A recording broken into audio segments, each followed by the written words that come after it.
Hello, my name is JalBagel, and this is Monster Hunter World Xeno%. This is the default any percent category for this speedrun. It allows a subset of equipment called add-ons. We're going to talk about all that at the beginning of the run because there's a lot of downtime throughout it, re-explaining a lot of things, and just running around doing a bunch of stuff. But Monster Hunter is a RPG hunting genre game where you go out, you fight big monsters, and it's a lot of cool. It's a lot of cool. It's a lot of fun.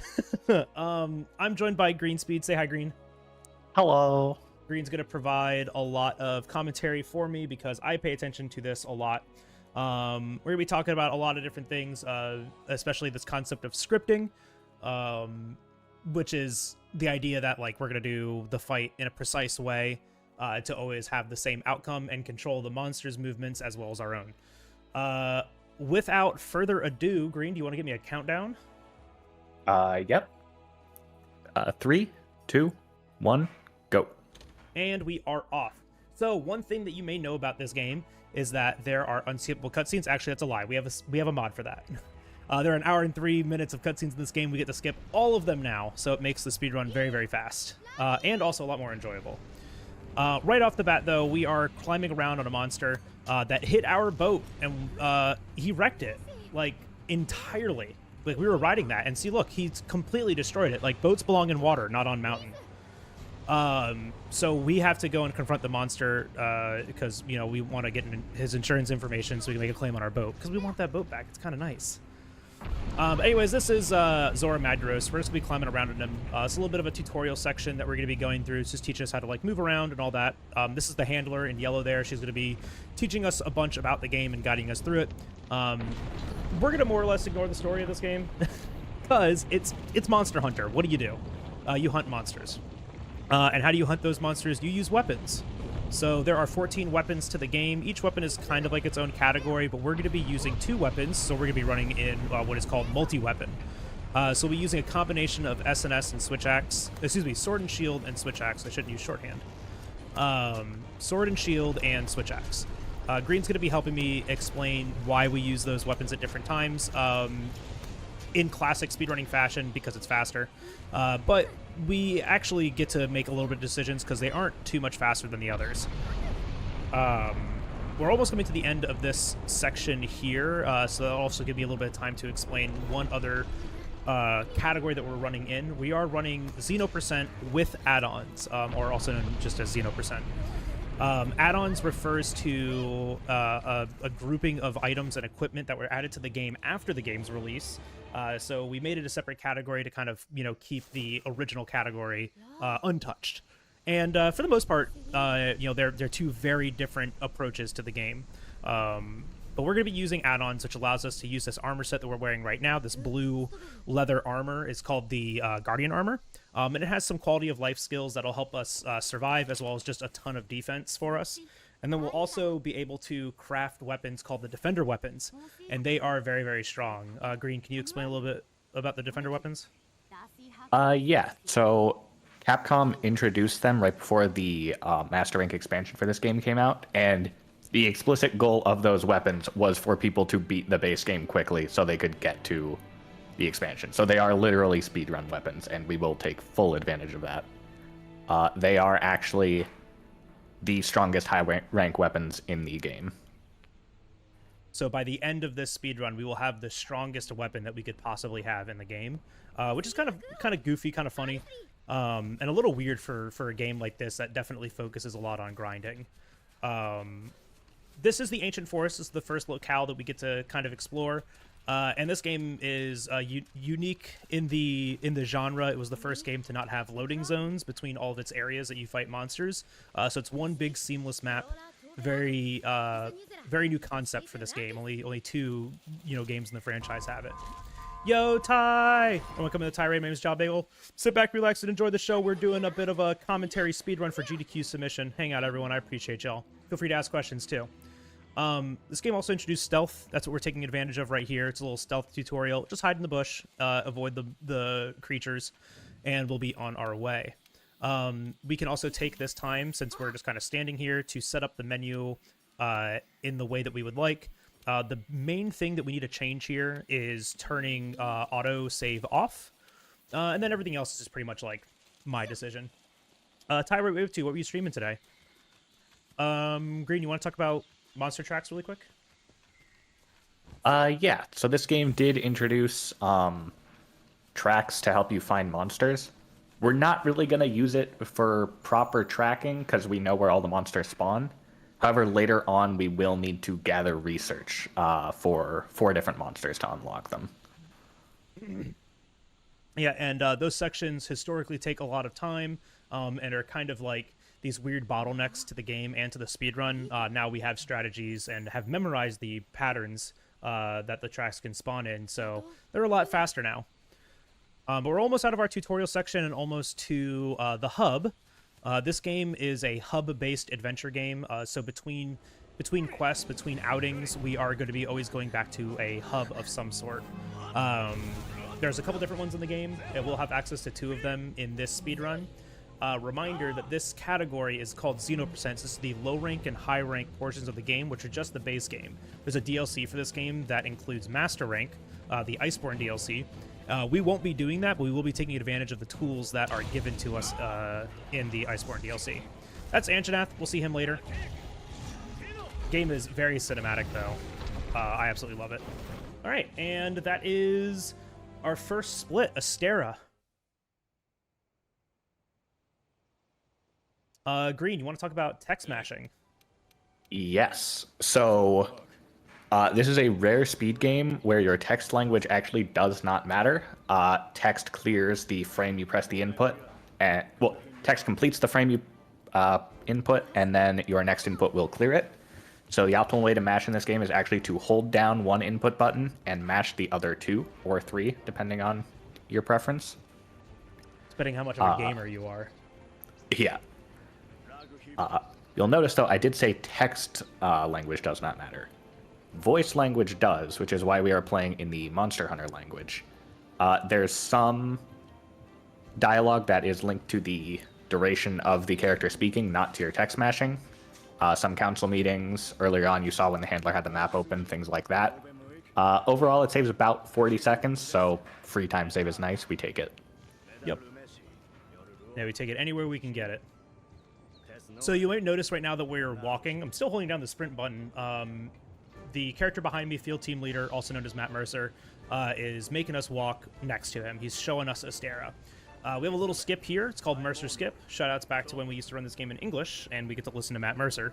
But if we can move outside of this walking radius around the NPC, we can actually just kind of like skim past it before we're back in the radius. So to do that here, we're going to walk towards these boxes in the corner, and then we'll start to run a little bit. We'll make that tight turn and hug the fence on the right, and you can see we just get right across the bridge there.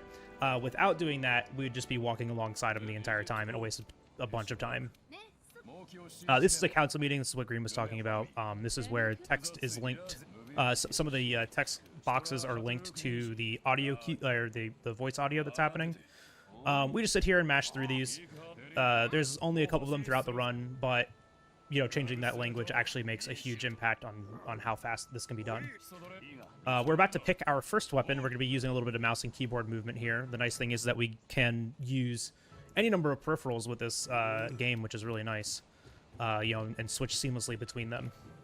Shoutouts to Hog and a Frog, a category extension, where this strategy, this menuing was born. But we will be using, we'll be starting with Sword and Shield, and the really funny thing is that the game defaults you to that, so we can do this very quickly.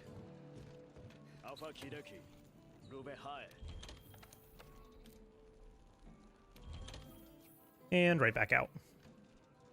And so we'll be starting our first quest here soon. That's Jagras of the Ancient Forest. Green, want to talk a little bit about that? Yeah, so this quest is going to be interesting because it's one of only 2 small monster quests in the game, which means we are actually going to get to take advantage of small monster AI. When the quest requires us to kill 7 small Jagras. After we kill 2 of them, the rest are going to run away from us. But we actually have a way to put a little damage AoE on the ground in their path.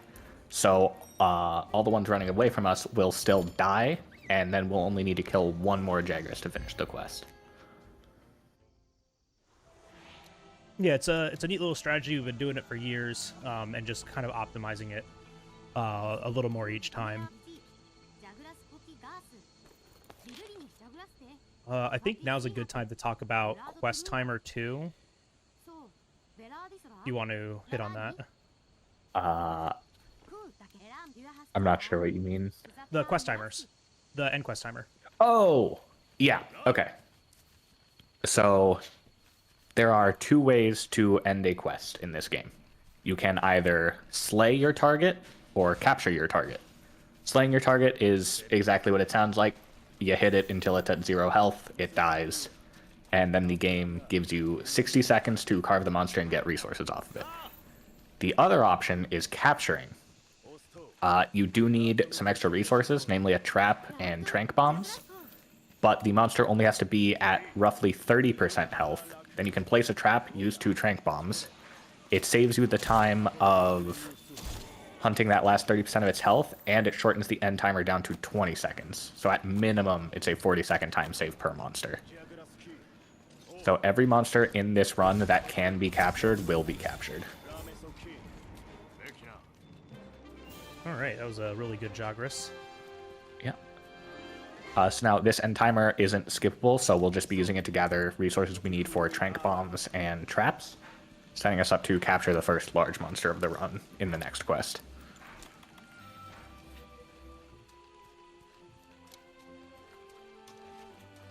Yeah, and a minute seems like a lot of time here, but we are traversing a really large area, and I'm going to be trying to set up my radial menu, which is a out of the normal menu, kind of like quick option, personalized, customizable. It's this thing right here. We get to set that up with a bunch of different crafting options, and I'll use that throughout the run to maintain my inventory, craft items, and also just kind of like keep track of what I have on me. I'm going to try to set this up now.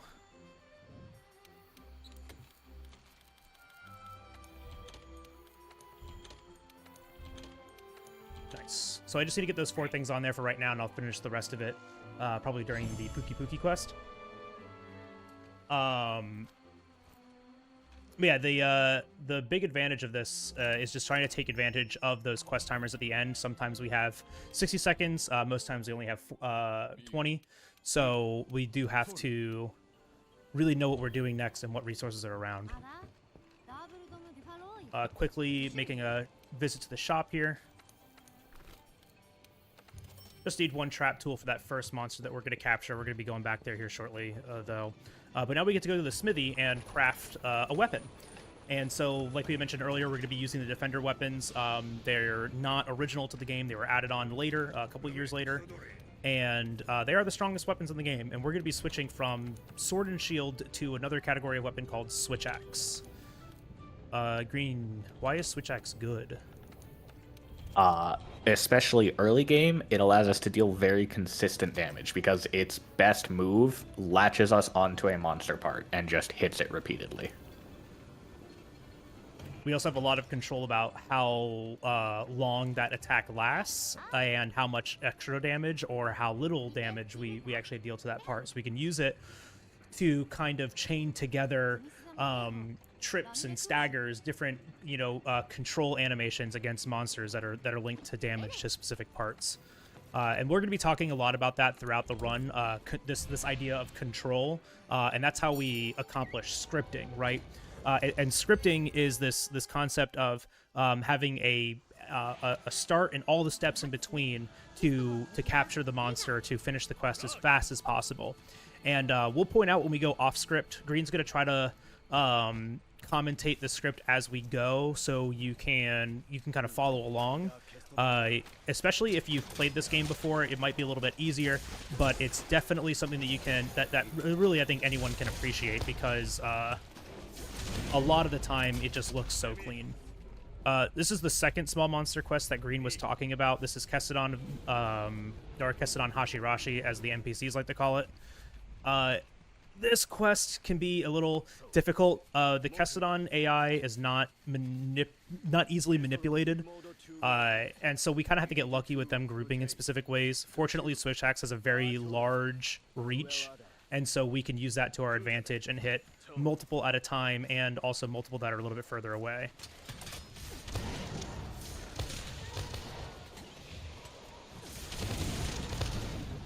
Getting really lucky with blast procs here. Beautiful. So blast, I don't know if we talked about that yet, did we, Green? We did not. Okay, so blast is a special ailment, similar to poison and paralysis and sleep, that's in this game. Every time you attack with the weapon, the value gets added to the status, and when the status reaches a certain threshold, an explosion happens. That explosion is fixed damage, and it's really, really helpful on these small monsters, and it can be kind of detrimental on the large monsters, especially with switch axe, with interrupting scripts. A little less so with SNS, but definitely on some later fights, you know, if you get a rogue blast proc, you have to be paying attention to it, especially if you get multiple. They happen about 1 in every 3 hits, and they can happen sometimes more and sometimes less. So we really have to be paying attention to that sometimes to see if we have to recover from this variation that we weren't really accounting for. So that big green lizard, that's Jagras. We're going to go and hunt him next. You can see how convenient this radial menu is, that just while I'm running around, I can just craft items. Green has a little bit of a different approach to this, where he uses auto-crafting option in the menu, which I think is brilliant, and speeds up some of the gathering and setup in the end quest timers. But, you know, I just use this for right now. You want to talk about environmental traps before I use them? So the cycle we're on here is waiting for Great Jagras to get under this big rock. This rock is an environmental trap. All environmental traps are the same in the fact that they deal 5% of the monster's health, and while the monster is toppled by it, nothing else can override its CC. So that actually allows us to pre-place this trap, and the Jagras won't fall into it until it stands up. Now Bagel's gonna deal some damage to get into what's called amp state, which allows him to latch on and do this attack, which is called ZSD, or Zero Sum Discharge.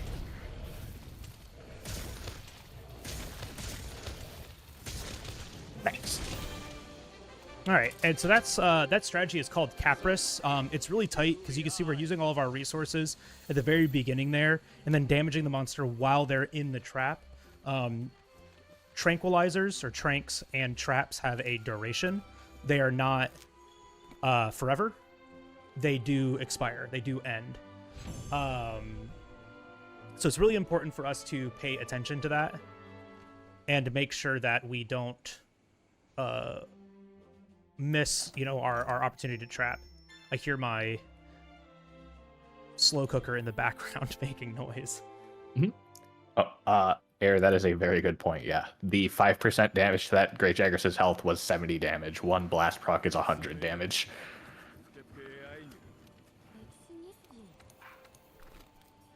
There's a quick resupply here. Yeah, go ahead, Green. Yep, just buying trap tools to pouch to restock, and then the important thing is buying more to the box, because restocking from your item box is significantly faster than restocking from the shop. So the next quest is Kulu-ya-ku. So at the very end of that Jagras quest, I ran to go and pick up a yellow bug. That's a flash bug, and it's exactly what it sounds like. It can be crafted into an item called a flash pod. It's more or less a flashbang. You shoot it, a big flash happens, it blinds the monster for a little bit. Really, really effective against flying wyverns, monsters that fly, because it knocks them out of the air, puts them onto the ground for a bit of a duration, and we can use that to our advantage. We'll be using that later against Legiana and Teostra. For right now, though, we're going to be using this flash pod against Kulu-ya-ku, because Kulu has very specific AI when flashed, which is to say he doesn't have AI at all when flashed. But right now we're on a unique type of quest. This is called an expedition. Expeditions do not have a quest timer. There is no fail condition. We can, we can faint as many number of times as we would like, and we don't ever really fail the outing. These are really nice if you just want to mindlessly go through and hunt things, because things randomly spawn If you just want to like go and explore a locale, this is a great place to do it, or a great way to do it is in expeditions. But while we are progressing the story, we have what are called assigned expeditions. This is one of them where the RNG is fixed, everything is always the same, and we just have to go and complete a specific task. In this case, it's unlocking this camp and then hunting a Kulu-ya-ku. Do not take the fun way. Do not take the shortcut, because I keep messing up Kulu on the shortcut. You're gonna turn around and go the long way.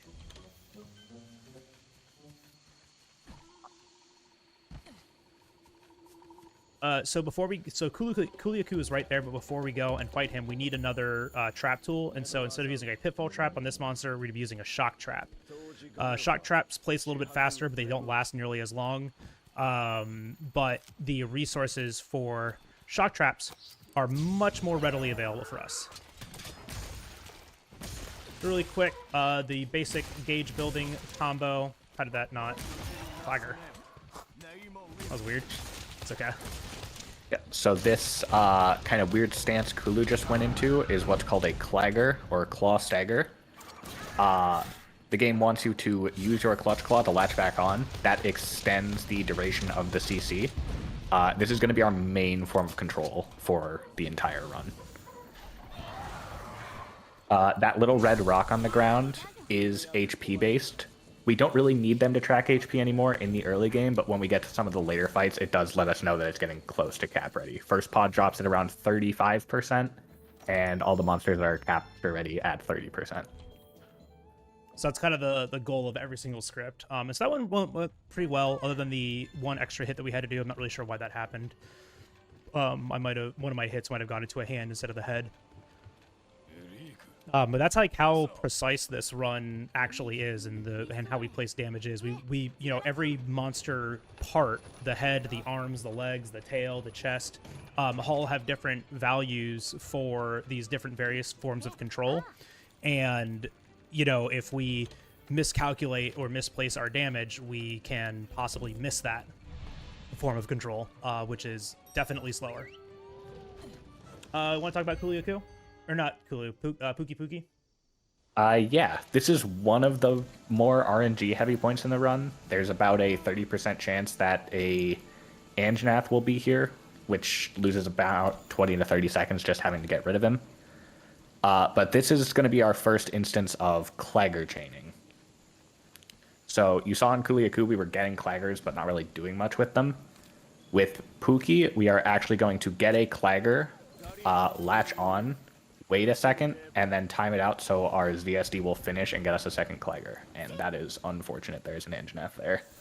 Yeah, and I'm not very good about doing this, so I'm probably going to lose closer to like 35 seconds. He's still not in the area, so I have to wait for him to get in. That's probably close enough. Let's find out. Let everyone finish roaring.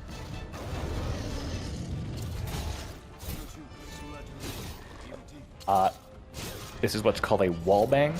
If you latch onto an unenraged monster's head with slinger ammo, you can launch it forward. If it hits a wall, it'll take 2% of its health and topple like this, which happens to time out perfectly for us to get our gauge and start a ZSD, which does have earplugs, so we can ignore monster roars in early game. Yeah, earplugs level 4. Now I'm waiting for flight AI. There we go.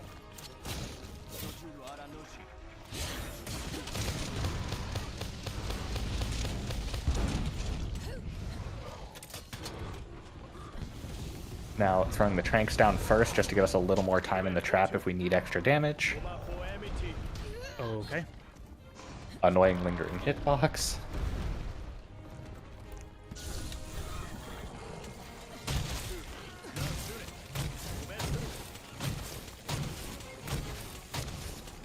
Ooh.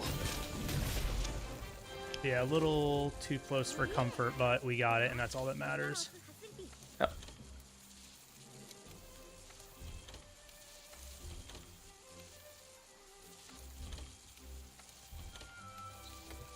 Nice. Got my whole radio set up. Yeah, 35-second time loss. It's that freaking Anjanath every time, dude. You can do it in 20 or 30. I can't figure it out. We got the backup Pukei-Pukei sack. You know, it's a backup. It's the low rank Pukei-Pukei sack. We'll use it if we don't get a high rank sack. The cat will get a weapon eventually, but we're about to put the cat away forever.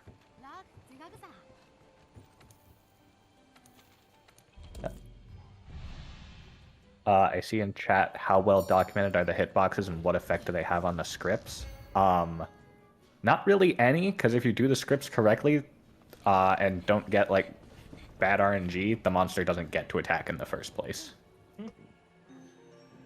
So this is the best kind of quest, and of course in speedrunning, the best kind of quest is an escort mission. Not only that, we've been skipping all the cutscenes, except this one. For some reason, if we skip this cutscene, it soft locks the quest. So we just don't do that. This is the best kind of quest. It is an escort mission. There's this cart here with these Wyverian researchers and the handler, and we have to escort them around, which is an incredibly loose term. We really just have to meet certain checkpoints with them. So in the meantime, we're going to gather like roughly 50 or 60% of the equipment that... Oh, no, didn't we say it was 40? 40. Yeah, okay, 40% of the materials that we need on this quest we're going to gather here. Or in the speedrun, we're going to gather here. But really quick, we're just going to do a little bit of inventory management. And you saw that I moved the trap tools to kind of like that first spot in my item box. That is going to allow me to quickly restock them between quests. Because that's kind of the limiting factor of this game, of this speedrun, is, you know, when can you restock your trap tools, right? Because we can only carry 2 with us at a time, and we can only have 1 of each, a shock trap and a pitfall trap. So we want to make sure that we always have the resources that we need for that quest. And sometimes we don't have backups, so we have to be very careful about the resources that we use and how we use them, especially if we go off script. But right now we're just gathering fire herbs to make barrel bombs later. We're gathering more of our sleep herbs. This is a god bug here. We get to combine this with a might seed, which I just picked up. Might seeds increase the amount of damage that we do, and then if we combine that with a god bug, it makes a demon powder, which does the exact same thing, and the effects of both of those items stack. So it's actually really important for us. A lot of the scripting that gets done in this game is dependent on how much extra attack that we have, because some scripts can only be achieved with a certain amount of attack. But you can see our marker right there is telling us where the cart is, and we're just going to kind of come up behind it. You can see we're gathering a ton of resources here. It's honestly really nice just to have this here. It's a nice little spot that we get to slow down a little bit and just kind of gather. And it's not an incredibly tight gather routing, at least not yet. We have more theories to make the game faster by a couple of seconds. and rerouting this is one of those for additional equipment. More flash bugs there, and then I'm just going to come into my crafting really quick. I'm going to make 1 demon powder and 2 paralysis knives, and they do exactly what it sounds like they do. They paralyze the monster if we hit them with it, which we're going to be using on the fight during this quest. This is our first little checkpoint. We just have to be here when the cart reaches here, so this happens as fast as possible. So the gather routing is kind of tuned to being at these checkpoints. I come to the right here really quick and gather a 2 Ivy, which are going to be for more pitfalls, and another flash bug. Flash bug routing in this game is actually really tight, and we have 2 quests that can give us a couple more, so we're really going to be hoping for that. It just having more flash bugs just makes recovering scripts a lot easier, especially on later fights. So we definitely want extras. Yeah, we didn't talk about why we put the cat in the box. Green, you want to talk about that real quick? Yeah. So the cat does a little bit of extra damage, but it's another thing that the monster can target, which adds a lot of variance to the scripts. So we put it away until the final fight where its damage actually matters, just for consistency's sake, and to save a couple seconds in every quest, because the cat can pick up items, and that adds an extra reward screen at the end. Yep, it can pick up items. It also can like gain experience and levels and stuff like that, which adds an extra input at the end of the quest. So just in every point of it, the cat is technically slower. So we are coming back to the tent just to restock on those trap tools like we were mentioning earlier. It's always important just to have as many of those as we can at any time, just so we have enough resources throughout the run. But now we're coming back and we're doing a very similar gathering route. It's because all those items have respawned. That's how long we've been in this quest. And we just have to do a little funky camera movement here. We're going to point our camera away so that god bug respawns. It's a little goofy. Hey, look, a cactar. Shout out to Final Fantasy XIV. We're going to be going a little bit further this time in this quagmire. Quagmire or just a mire? A mire. Quagmire is the guy from Family Guy. Yeah, but I thought a quagmire was also a thing. Maybe? All right, well, anyways, this quagmire, this little swamp here has a lot more of the resources that we need. You see we're gathering more of the god bugs, which, like we said, we can make stacking attack items rather than just one. We get to use 2. Those stack together, increasing our damage even further. Right there, 5 raw each? Is that how much it was? 10 raw each. 10 raw each, yeah, and that's huge for us. A little Spider-Man action. Get out here to get another Might Seed. Yoink. And we Spider-Man back. And even just like knowing these locations in general are really good, even on an ad-lib perspective, because you fight monsters in these areas too. And so if you know that like you might be able to go and grab a little bit of an extra material here and there to either act as a backup or maybe make up for a mistake that you made, it's really nice just knowing where all of these items are and where all this gathering can be done. Because sometimes, you know, you make a mistake and then you've got to figure out how to correct it so you can finish a run. Quagmire is an appropriate term for that area. Thank you very much, Ted. All right, Nitro Shrooms now makes gunpowder, so we now have explosives. And then we're going to be grabbing this scatter nut here. It's just going to make, it's another type of slinger ammo that makes the opening to this a little bit easier, just because we don't actually have to aim for anything. They make a little bit of an AoE explosion. Oh, that's right. I need to get rid of that. As you can see right there, item management is very, very important. If you fill up your inventory, that happens. It could be a little detrimental if you don't know why it happened. Fortunately, I knew exactly why it happened, because we had dung in our inventory from the Anjanath in the last quest, and I forgot to get rid of it. Finding a very specific rock in the sand to put this pitfall trap down on top of, and putting 2 bombs right next to it. We're going to leave a little surprise for the monster that's about to spawn in. And then a thunderbug while we wait for the cart to get a little bit closer. All right, Green, I'll let you talk about this script. Yep. So to start out, shooting the bombs just for some immediate damage, equipping the paralysis knives for later, starting to build up gauge, a clutch on into a ZSD to avoid the roar, flagger, morph, which allows us to slinger burst to get a paralysis in only 1 knife, giving us an opening for a second ZSD. And now, while it's still paralyzed, we have time to throw down our 2 tranks and trap and get the last little bit of damage we need in the trap.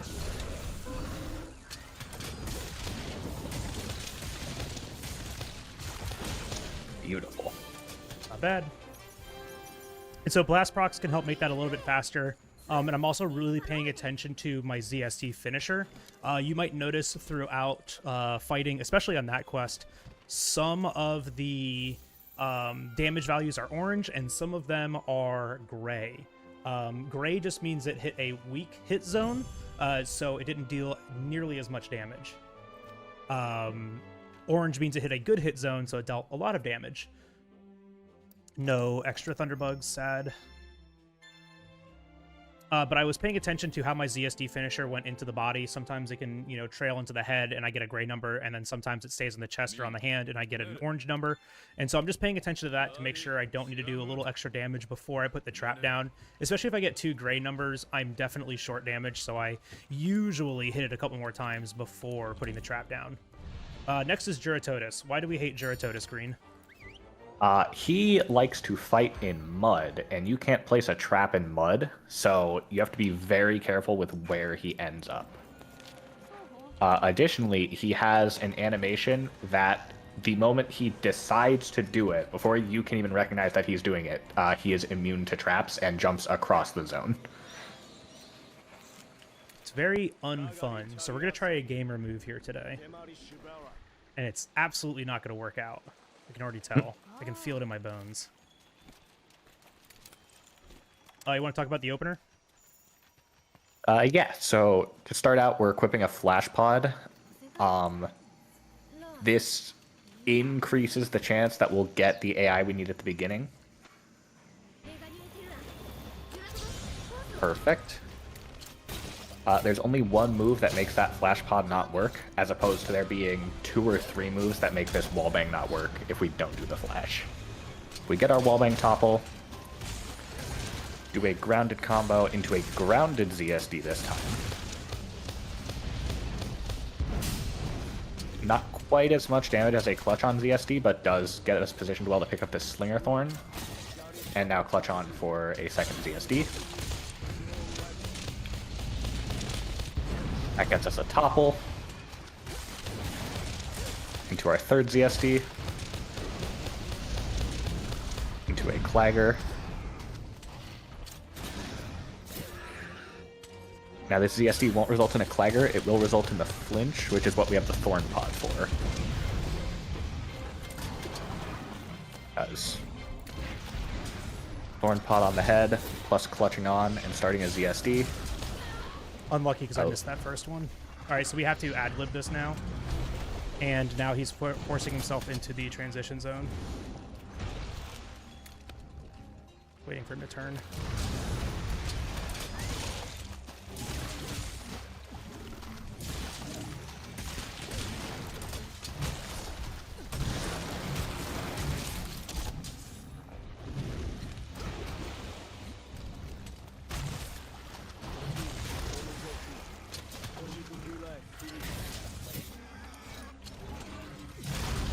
KO out of the way.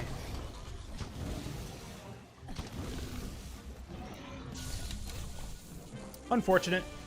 It's a really tight script, the Switch Axe script, but I like Switch Axe with a lot of other fights. Switching for one fight to SNS, even though SNS is a lot easier against this fight, is not ideal for me because I like all the other fights with Switch Axe. Unfortunate though, I missed one of the Thorn Pods there, so I don't get the KO when I want it. Getting 2 of the Thorn Pods onto the head will give us a KO. They're a special type of slinger ammo, and we didn't get rewarded with Thunderbugs, so no extra Thunderbugs on this run, unfortunately. That's okay. I mean, that happens. That's why we're playing a little bit more slowly and reserved sometimes, especially in marathon settings where we don't want to accidentally use up items and end up losing even more time, right? Because, like, we don't have extra trap tools and tranks right now, so we have to be really careful with that. Yeah, Green, can you explain transition zones real quick? Hi, Dante. Yeah.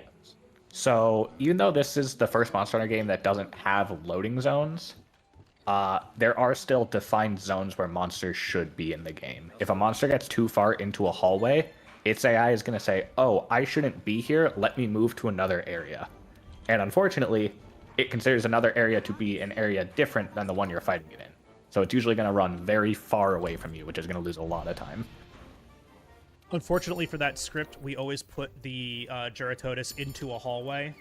So we have to be very, very careful about accidentally transitioning it before we're able to capture it. All right, Tobi-Kadachi. First and foremost, shout-outs to Hugster for finding this trap setup. Hopefully I get it, and if I don't, I'll cry. But Tobi-Kadachi is a really cool script with Switch Axe. It's probably one of my favorite. It's also very, very tight. Like, it comes down to like 10 damage sometimes. It's real goofy. But I really like this fight and this script, so I'm just gonna try to like do it right.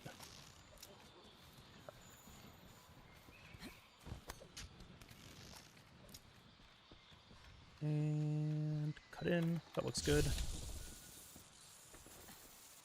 We're like right on the edge of the cutscene trigger for this. So we have to be very careful about not accidentally walking into it.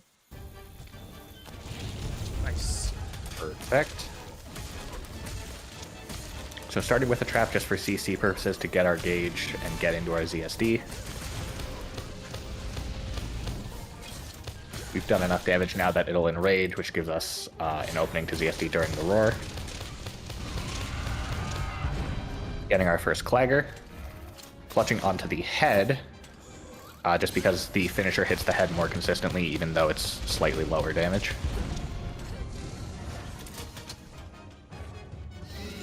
And now our first use of the Ghillie Mantle. This gives us just one free stealth use, which we use to trank and trap since he's a bit mobile, and now a ZSD in the trap.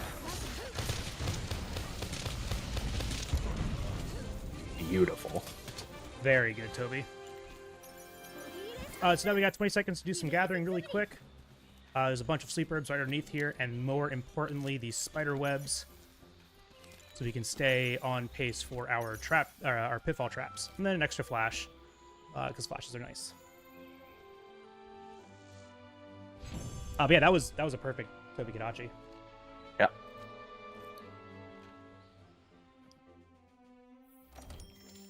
Don't need anything from there. And up next, Anjanath. This is also another really good example of Clagger chaining.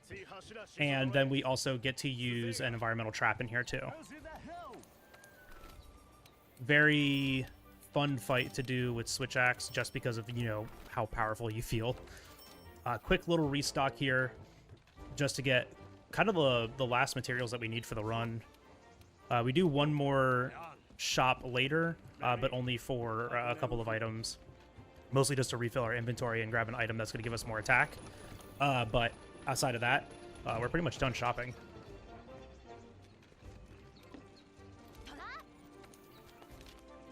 Anything else to say about Anjanath, Green? I don't think so. I think everything about Anjanath we'll kind of see in the quest. Yeah. I do a lot of crafting at the very beginning of this. I guess it was just 2 items. Never mind, it wasn't a lot.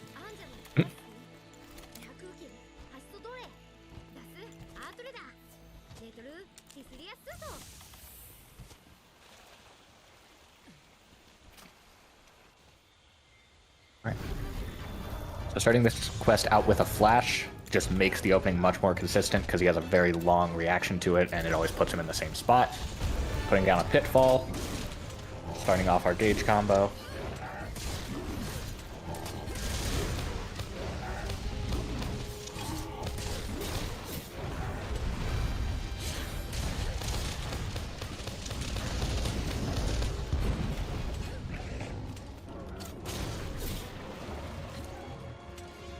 And now starting our Clagger chain.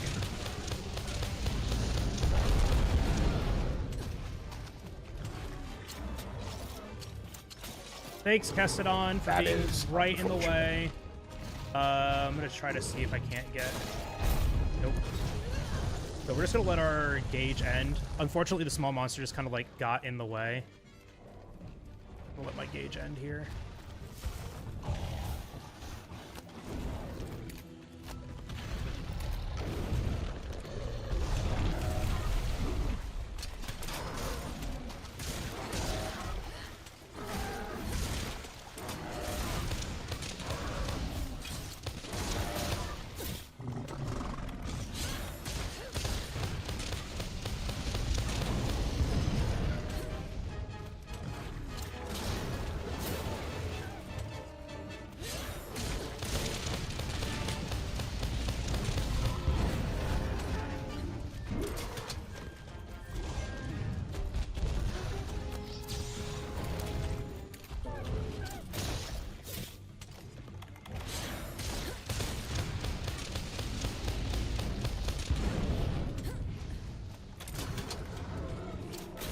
Play this safe.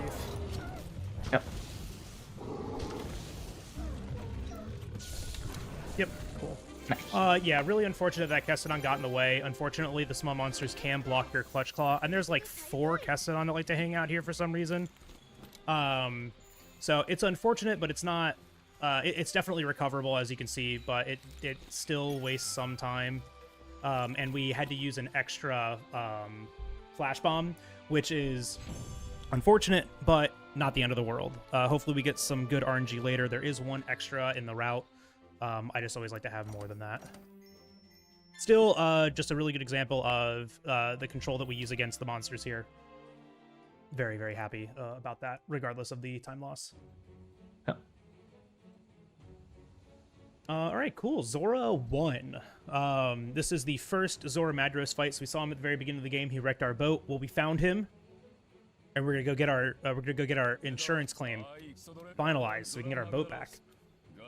But the Zorah quests, there's 2 of them. This is the first one, and they're kind of auto-scrollers, especially the first one. We're going to be trying to do the first phase of Zorah 1 as fast as possible by skipping animations, and I'll let Green explain it a little bit more while we're doing it, so I can focus on just like doing it correctly. And then the second half, we just stand around and do nothing. So it's a really good break time built directly into the run. Historically, too, Monster Hunter games have always been like really long games, and so we've created partial 80% categories just for like comfier submissions and for a shorter speedrun leaderboard. And so Zorah 1 is the first partial 80% leaderboard category. Usually about an hour long, which is really nice. Our aim is usually 55 minutes or around there.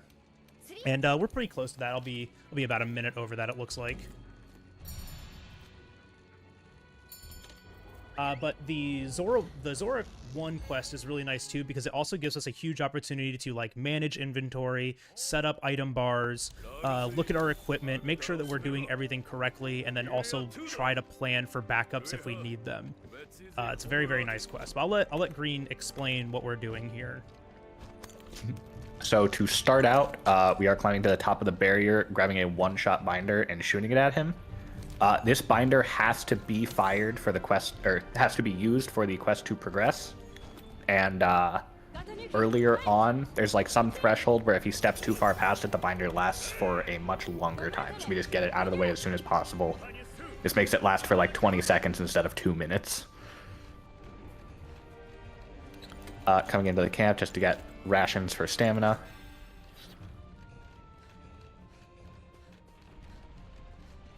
And now we can use this ballista just to clear out some of the small monsters around here.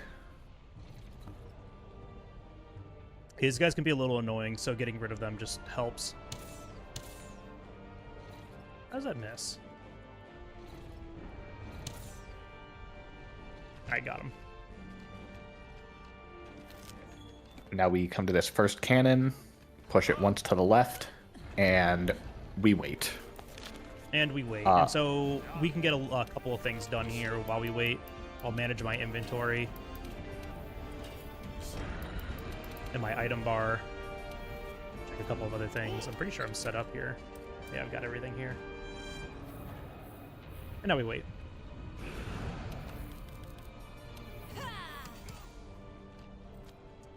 So what book do you like to read during Zorah 1? Reading?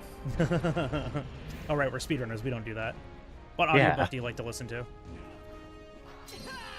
War and Peace. Ugh, cat scammed yet again, Oni. I'm so sorry. All right, so coming up on the first animation, Zorah's going to take kind of a big step towards us.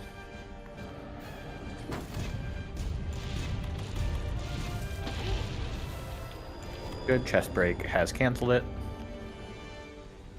Yes, like I mentioned earlier, we are using damage to stagger Zorah out of specific animations that he has to do during this sequence. I also put on the Ghillie Mantle because you can see not 1, not 2, but 5 Wing Drake coming in, and they are awful.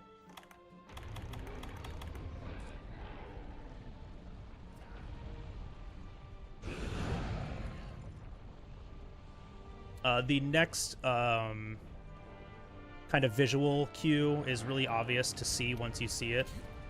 But his head's gonna like swing in, and then like completely the animation for the head will completely stop, but his beard will still kind of like wiggle. It'll make sense once you see it right here. and click. So once his head stops, we know we can fire. And now we want to break his chest. Right there. That voice line to the side tells us we didn't get that chest break too early, so we are still on good pace. Now we're waiting for him to do a little rock forward. And now we're queuing up damage on his chest so that we can cancel the roar he's going to do in a little bit. Don't grab the binder. Don't grab the binder. Not grab the binder. Don't grab the binder. The binder that we used at the very beginning respawns, and this is a fairly new strategy. And every time I run up here, I'm like, ah, yes, muscle memory. Grab the binder.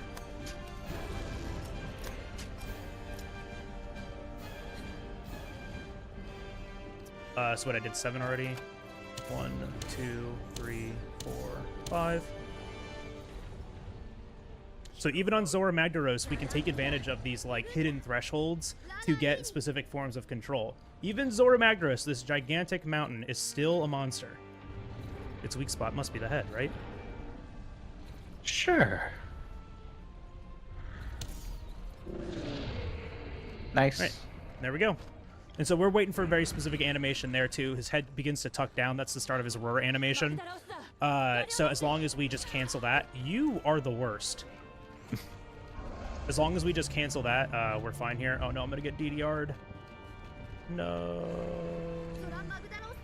Ugh, I was gonna use the box to cancel it. Oh well. Okay, just a little bit of DDR. It's fine. But from this point on, Zorah will just progress without us doing anything. So we have 6 minutes of downtime to do all the item management we need. Woo! It's great. No extra Mandagora, unfortunate.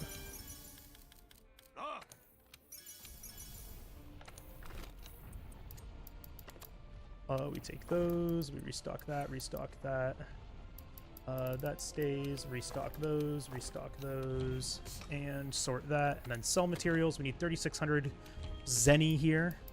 So I'm just gonna start going through and selling all of my stuff, right? It's 3,600, right? Yeah, like... Or 36,000, excuse me. 36,000, yeah.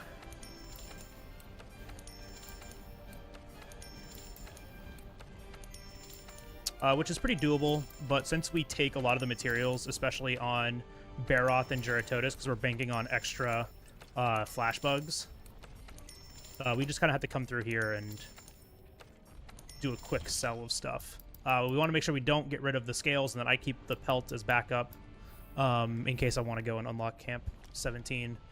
We shouldn't need to do that, though.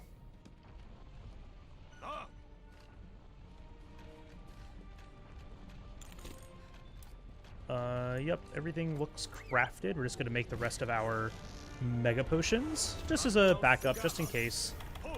And then when we get up here to the front of Zorah, we get to manage our inventory. And just set up our item bar the way that we want to. And, you know, do any of other, like, quality of life things that we normally wouldn't be able to do in other hunts, you know, because we're just waiting here now.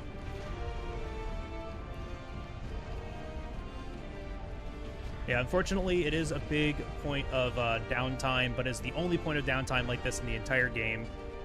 I always say I'm gonna prep a Monster Hunter trivia challenge. So I'd love to do that for the full run. But I'm just gonna come through here right now and do a little bit of inventory management. Then we're gonna set this up a new way. Which these things go over here.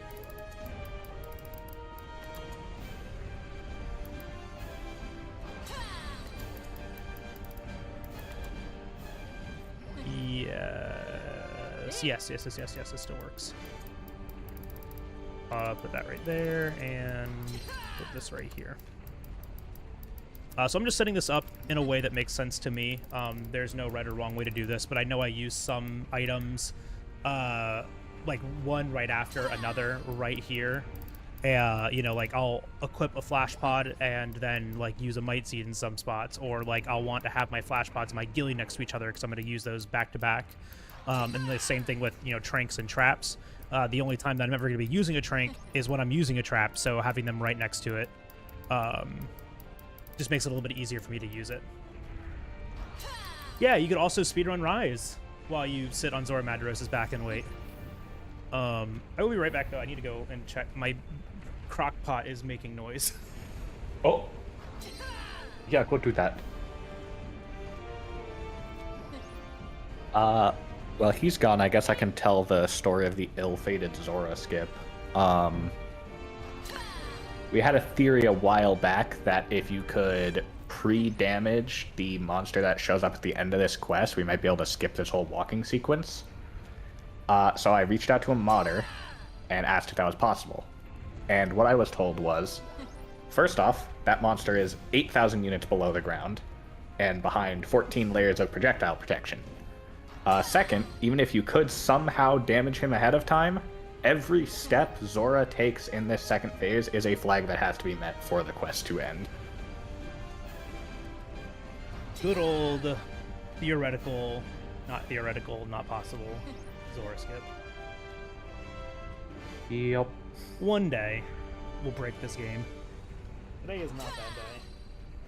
Yeah, where this game like lacks in skips and glitches makes up for in just like execution and your ability to ad-lib, right?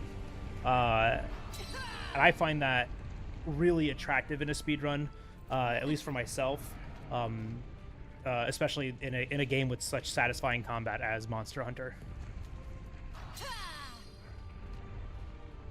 It's ridiculous from a programming standpoint. It's true. Yeah, every step he takes, every breath he makes, scripted.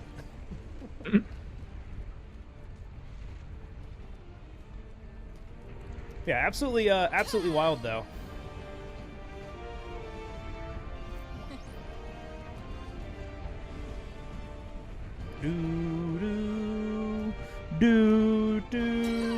Womp, womp, womp, womp.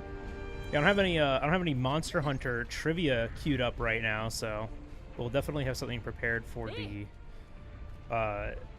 marathon. I will say this: I know it's not as much of a point for the marathon. This is a really good point for downtime for donations and stuff. I know it's not like a really big selling point for most submissions, but when we are nonstop like this usually in the game, it actually is really nice to have some predetermined positions that we can talk about things, because Green and I can absolutely talk for 4 interrupted hours about this game and have. Oh yeah, we didn't talk about estimate. 236. Yeah, 236 is the estimate. 2 hours 36 minutes real time.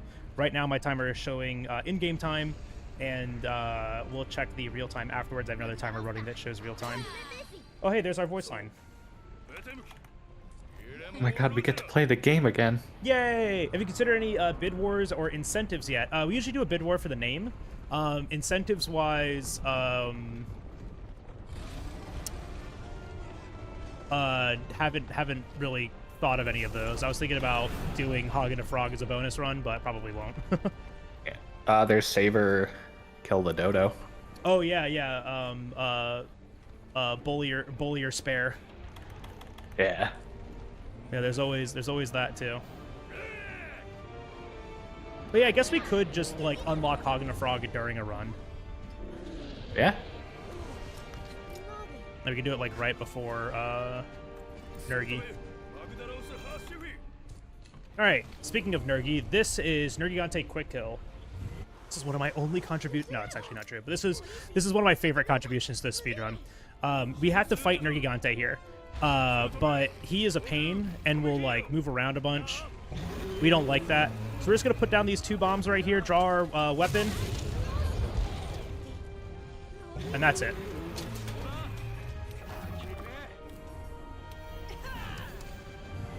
And that was Nergigante Quick Kill. Hi Nergi, bye Nergi. Yep. 12:28, really good time there. And on to the next portion of Xeno Percent. We call this Colossal Task, or CT, or Zorah 2. It's got a lot of names. this is very much feels like a boss rush in this speed run. You know, it's what, 6 consecutive quests back to back to back to back. It feels really good. 7 if you count Zorah. 7 if you count Zorah, yeah. But it feels really, really good. We also unlock a new area and a new hub, the research base. And the research base is great because it has all of the same amenities as Astera, but it's like a 10th of the size of Astera. So it's actually really fast to get around this area. Even when we're in Astera and we need to talk to the handler, we will fast travel to the research base to talk to her instead. Yeah, Monster Hunter is a whole boss rush, but at least this game has some kind of like story elements and exploration elements into it, which help break up the speedrun. Rise is absolutely a boss rush where all you're doing is just hunt, hunt, hunt, hunt, hunt. Hi, noob. But this is the Great Ravine. This is the area that we were just fighting Zorah Magdaros. We are investigating it, and we're going to be unlocking the next locale, the Coral Highlands, which is aesthetically one of my favorite, but functionally one of my least favorite, just because it's a lot of vertical movement, and vertical movement in this game can be very slow sometimes. And also, a lot of the areas that you fight in are really small in comparison to some of the other areas in the game, so they can be kind of claustrophobic fights. And also, one of the areas that we predominantly fight in is just one really big slope, which makes using some weapons, like SNS, really difficult sometimes. So, it's got its ups and it's got its downs. Not only are we fighting the monsters, we're also fighting the locales that we're in. But yeah, this is the research base. Green, you want to talk about the expedition that we're about to do? Yeah, so this is the first assigned expedition where we aren't actually going to have to hunt anything. It's just going to be pure movement. So we're going to spawn in, we're going to have to go sight a monster, we're going to have to go discover a campsite that we're never going to unlock. I don't know why this is really here, but it is. Yeah, I mean, it's just another one of those, hey, like, go explore the game, you know, kind of moments. Like, you unlocked a new area, let's go check it out. Yeah. Also, a really good time just to make sure that I am re-upped on all of my equipment and I have everything crafted, especially for the next quest. Because we'll be switching after this from Switch Axe to Sword and Shield for the next couple of hunts. The great thing about the Coral Highlands, though, is that there are these 3 Thunderbugs right here. We're only grabbing 2 right now, but on our next visit, we'll be grabbing all 3. And it is just, as from like a routing perspective, amazing, because we really need Thunderbugs right now, and there are 3 in our path, not once, not twice, but 3 times in a row. Which is actually incredibly convenient. Yep.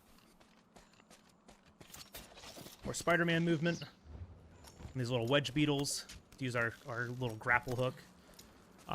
Big thing about the moving in this game too, just like any other adventure game, like if you think, you know, Dark Souls, stamina management's very important, and it actually comes up right here. We're really keeping an eye on our stamina, not to use any extra, so we can make it all the way to this like little trigger without losing any stamina. And then spot it and leave.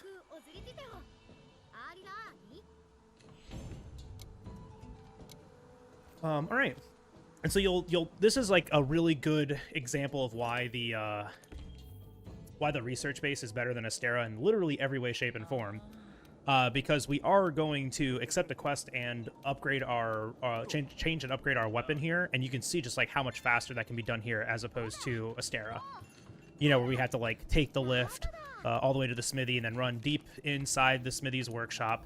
Handler's just standing right there, and then we just run right down this and talk to the smithy right here. And what's really funny is that they added this smithy with the Iceborne DLC, which I think is hilarious because they knew they needed it. And then we're also making the bone chest that gives us a level of attack boost. Very handy. It helps fix a lot of the numbers for the game. And we are off. So we have upgraded. We made a brand new Defender Sword and Shield, and then we also upgraded it. We got the upgrade material from Anjanath. The nice thing about the Defender weapons is that their upgrade materials are guaranteed. They're linked to the assigned missions in the progression of the game. And so we are always guaranteed to get them. The other nice thing is that we can always downgrade the weapon to get the materials back. So if we want to craft a different defender weapon, we can just downgrade it to get that material back, because we're always guaranteed one. We're not guaranteed multiple. So it's a very convenient thing. It actually really helps out routing in other faster weapons. And then if you just get more, you end up saving some time. And this is going to be our first hunt with Sword and Shield. At this point in the game, Switch Axe unfortunately doesn't have the damage to consistently chain CC together anymore. Sword and Shield does. However, Sword and Shield cannot consistently chain two Claggers together like Switch Axe does. So you're going to see our strategy change a bit from Clagger chaining to alternating Claggers with other forms of control.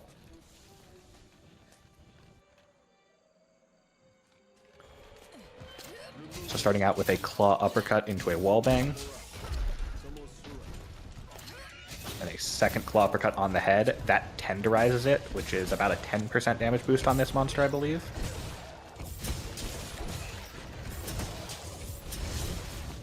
Too soon, man. Thank you, Blast Proc. Holy. There's our first Clagger. We're going to use this for a KO. And now this is our main combo with Sword and Shield. It's called Perfect Rush.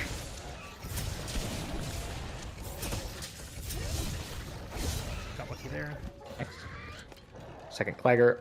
We're going to grab this to extend it, which times out perfectly for us to place down a Pitfall Trap and throw down one Trank Bomb.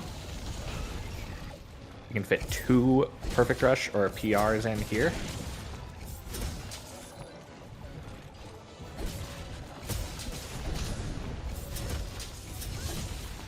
Get another Clagger. And then one more Trank and Trap, and one more PR in the trap to capture. Beautiful. Beautiful. So the strong thing about Sword and Shield is that final hit of PR has a 2.5 times part break modifier, which means it's very easy to hit thresholds with. In addition to PR just being one of the strongest attack combos in the game, and having a lot of control over how quickly or slowly we do it if we need to adjust our timings to hit cycles. No extra flash bugs there. Unfortunately, we have one more chance for extra flashes, and I do really want them, especially because we used one extra earlier. So we only have one backup in the routing right now, which is really just putting us back to even. But I always like having extras because most scripts can be saved with a flash pod, which is nice. But we just really need that good luck right now.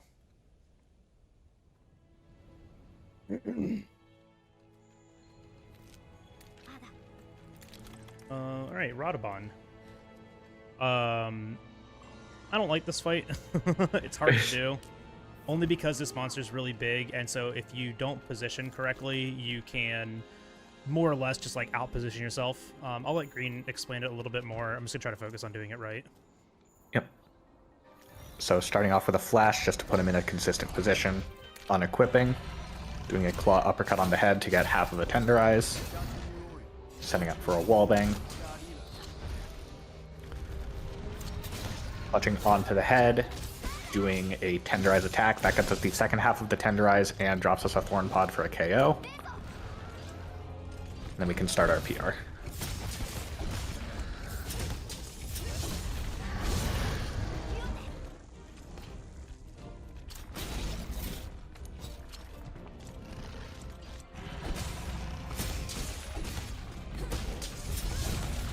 That roar there lets us chain two Claggers together.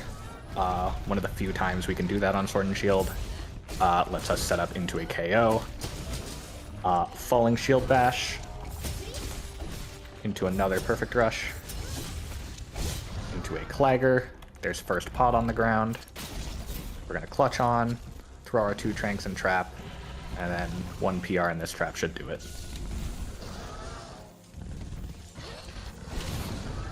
Or a single hit.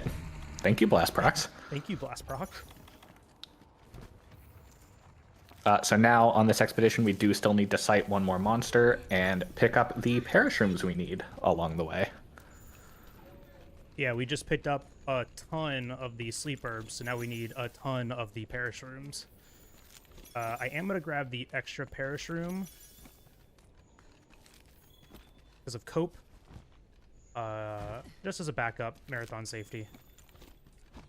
But I did not get the extra sleep herb yet.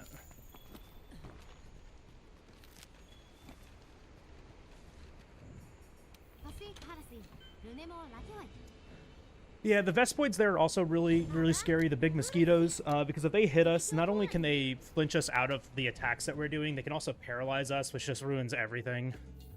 So we're being very mindful about where we're positioning and where those bugs are.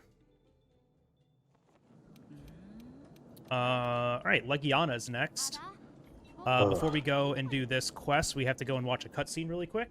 And that does mean that this quest doesn't have a cutscene trigger. So we're actually on a cycle when we start this quest to pretty much meet Legiana as it's landing in the area that we want to fight it in. So once this quest starts, we are on a cycle. But the nice thing is that we can do a bunch of stuff, a bunch of gathering and eating at the canteen, using and crafting items while we're moving.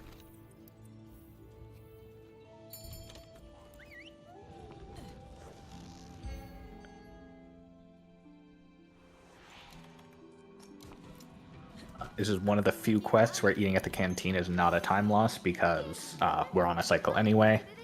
That just gives us some extra attack boost, which is helpful. Coming to the box, grabbing flash pods so we don't have to use our own, and poison knives.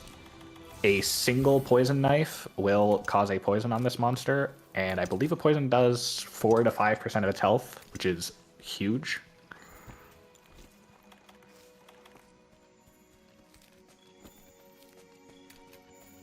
Grabbing this red pit just to set up for a wallbang. And more thunderbugs.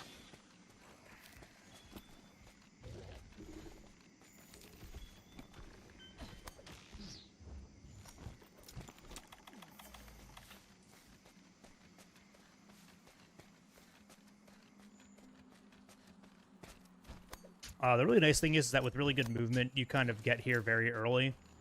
So it gives us some extra time to kind of like set up and position ourselves correctly. It is very lenient though, which is really nice. Like I'm on a really good like a really good pace right here. I can tell by the audio in the game because the cutscene audio is still playing from the cutscene that we skipped, which is really funny. Getting rid of these Kelpie in the area because they can block my Clutch Claw. And there's our Legiana.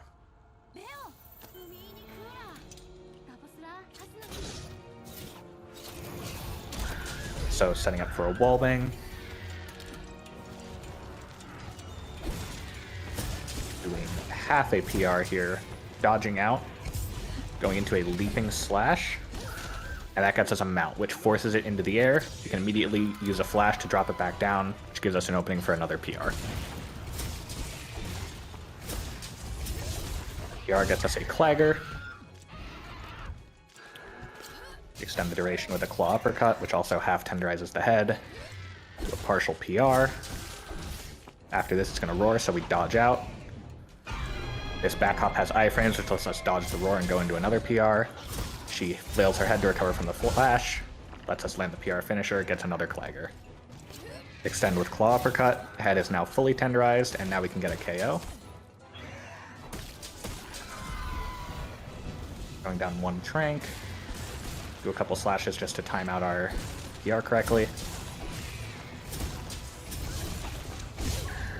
Another Clagger. First pod is on the ground. One more Trank. A trap.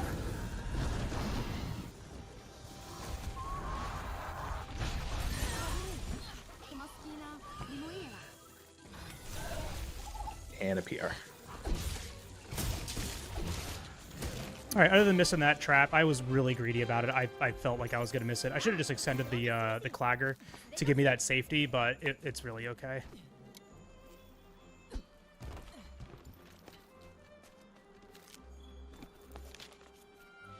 Opening the world map here just to fill it in to save some time the next time we actually need to open it for the story. All in all, really good. Other than just missing that the trap at the end. Any extra flashes? Nope, the game does not like me. So no extra flashes, so we will grab the backup on Odogaron, and then if we get lucky, well, we really don't need the luck after Colossal Task, after Zorah 2, because there's plenty of extra flashes in the route after that. So we really just have to be very mindful about how many flashes we have left. I need at least 3 going into high rank Anjanath, so I'll just be very mindful about the flashes that I'm using. Hopefully the Rathalos Clus goes really well and we only use 1 there. If I have to use more than that, though, I have to be very mindful about how many I use. Because, yeah, I have 3 right now. I don't know how many are in inventory. But we will be able to see that later. But I will grab the extra on the wall over here. This loses a couple of seconds, but it's absolutely necessary.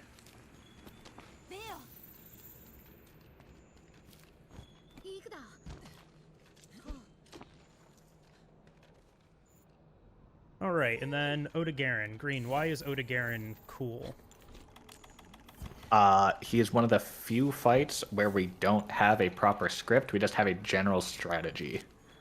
And we love him for Iceborne introduced an attack called Slinger Burst. It's what you may have seen Bagel doing on the small Jagras. It kind of just lets Sword and Shield shoot a slinger like a shotgun. Slinger Burst has static damage, which is scaled for Master Rank, so it's actually very powerful if we have the right ammo for it, which this monster happens to drop.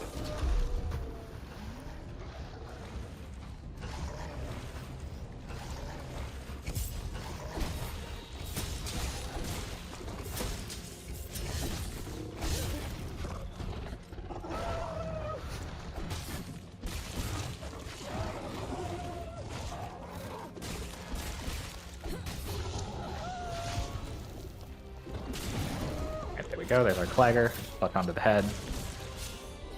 This weakens the body part and drops us Piercing Pod, which is incredibly, incredibly powerful. Does a lot of damage and combos directly into PR.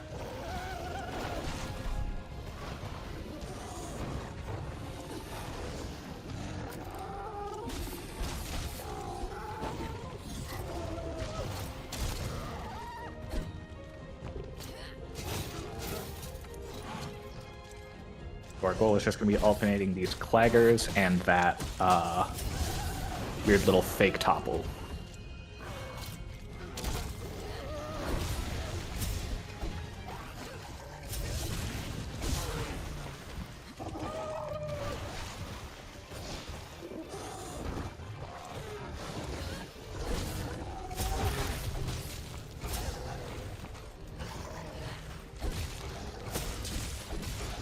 Our first pod.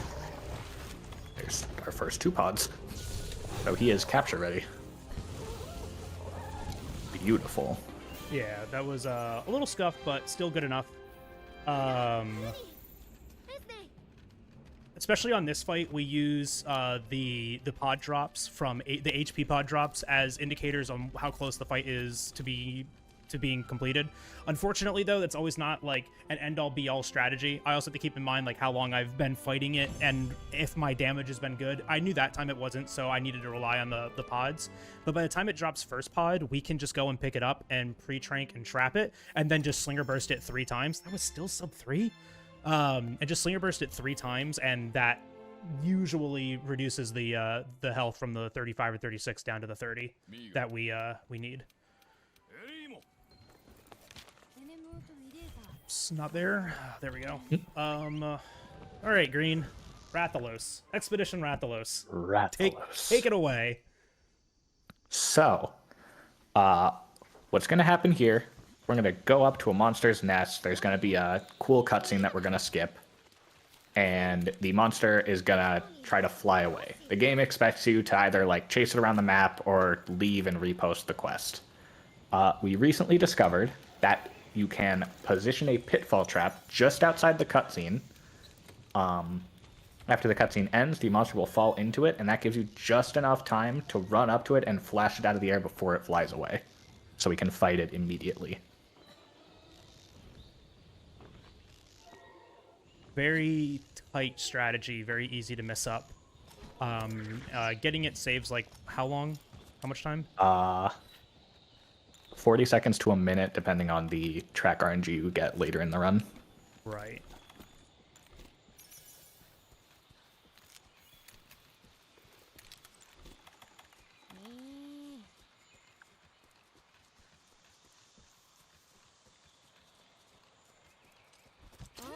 Goofy movement tech. Alright, I'm just going to focus on doing this. Green, you can still commentate if you would like. Alright. Yep. So, putting down the pitfall, using that little twig as a reference. Mashing like his life depends on it, because that pitfall timer is still going down right now. And then running up to the nest.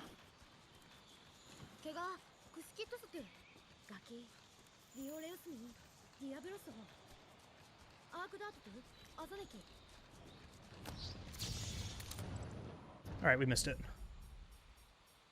So, because we missed it, you're going to leave and do the backup of this.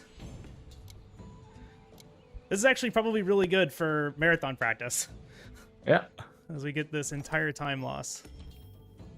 So there's 2 quests that we have to do here, Rathalos and Diablos. Now these are going to be out of order on my splits, don't worry about it. For marathon's sake, we're actually going to go and just do Diablos first. Oh, I guess I could have just done Rathalos still, right? Yeah. Alright, fine, we'll do that. I don't need a restock, though, which is nice.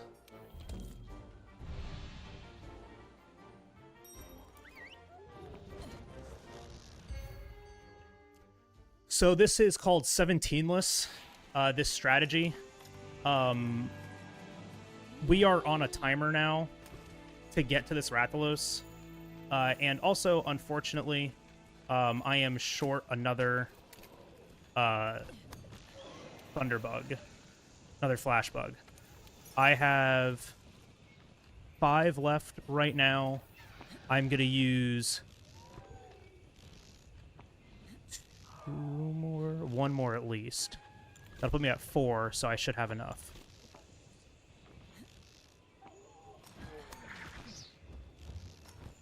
But now I'm just kind of gassing it for the very top here, and then everything else will happen normally.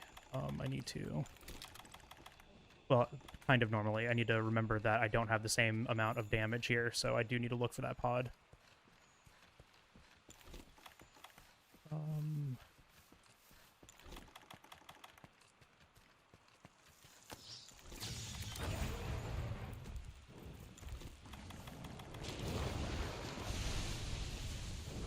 my gosh, give me my camera back.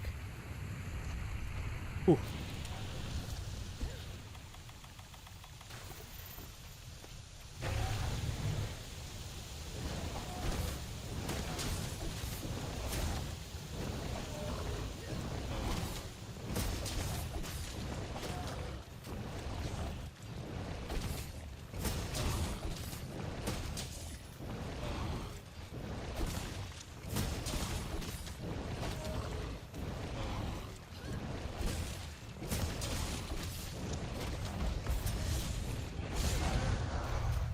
Alright, there we go. First Clagger.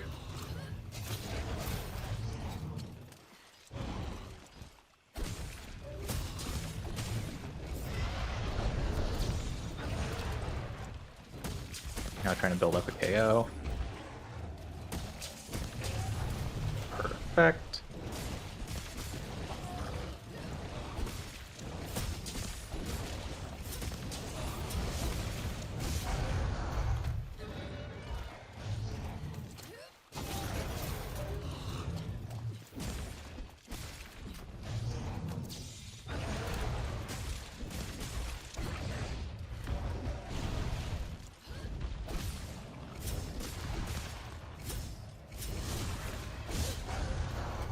Alright, there's our first pod.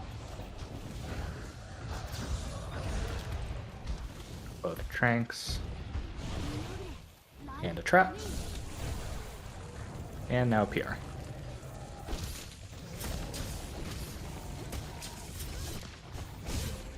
Nice.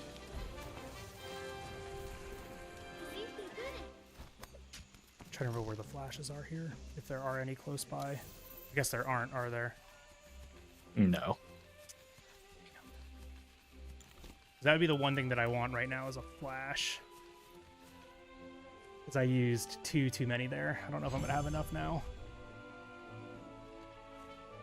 Well, we have the backups. We have backups. Yeah. Okay. But yeah, that's Rathalos. That went about like as well as we can expect with having to do the backup. Obviously, it's faster to do it in the quest. Unfortunate that it happened, but we just kind of got to roll with it. Quick restock here before going on to Diablos, and we are off. Yeah, that was good enough, noob. I would say. It definitely wasn't perfect, but it was passable. It's just like what we need to do. We want to keep him in that area. We don't want to spend a lot of time chasing him around, and you know, we don't want to use too many flashes, which that was about the only thing that I wasn't happy about because I only have one flash left now. Green, you want to talk about Diablos while I'm making my way there? Yeah. So Diablo, we have a general strategy. It's very RNG dependent, unfortunately, because just because your PR finisher latches onto a part, it doesn't guarantee it'll deal damage to that part. The attack still does have a hitbox, so it can clip into the wrong thing. So our goal is to keep hurting Diablos' leg so it'll fall over. Occasionally our attacks will go into his chest, though, which we just kind of have to deal with. Hoping for good RNG on this opener here. Perfect. A claw uppercut and tenderize on the leg to weaken it. Now just trying to build up damage. Nice.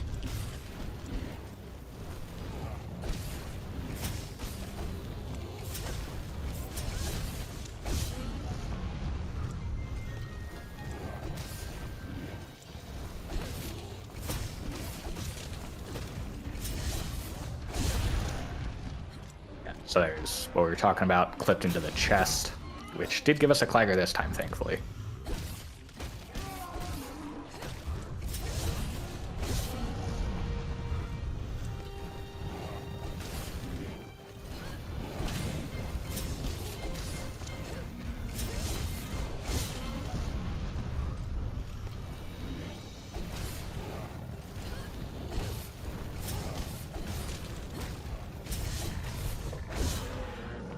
Unfortunate turn there. He just like moved very far away from me.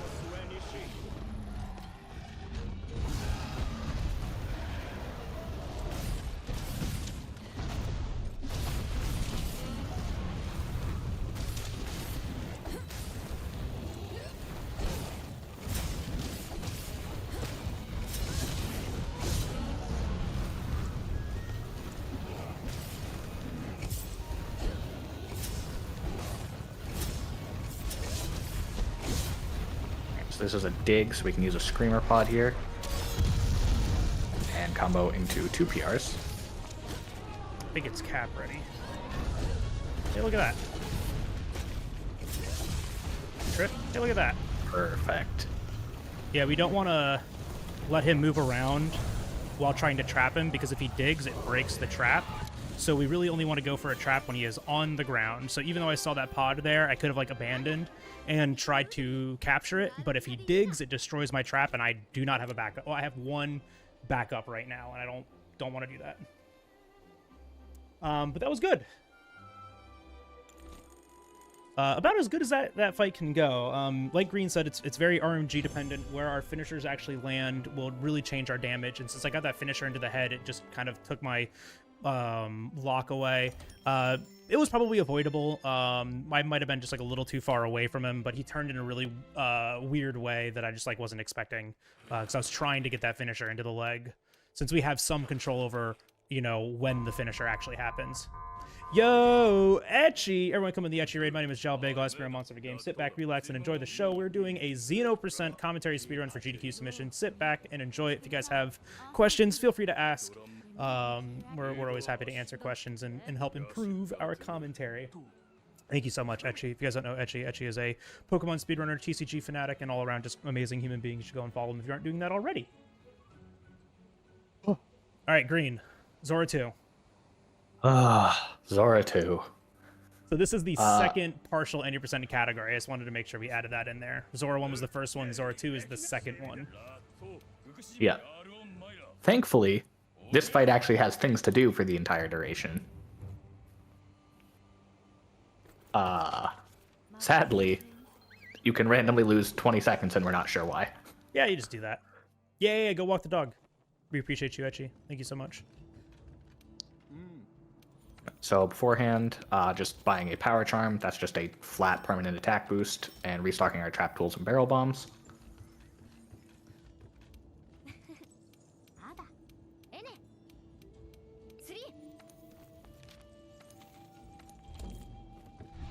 Excuse you, sir. You should not be eating that box. That's not yours to eat. The cat was being annoying. My cat, particularly. So we didn't really cover it on Zorah 1, but Zorah does have these big, like, lava rocks on his back called magma cores. And during the first Zorah 1, the NPCs were telling us to attack them, but we had already hit the health gate, and breaking the magma cores would have slowed him down, so we didn't want to. This one, we actually need to do damage to the cores to hit the health gate. We still don't want to break them, though. This is actually part of the reason we're using Sword and Shield here. All but the final hit of PR has a 0.3 part break modifier, so we can do 3 times the damage to these cores before they would break compared to most other weapons.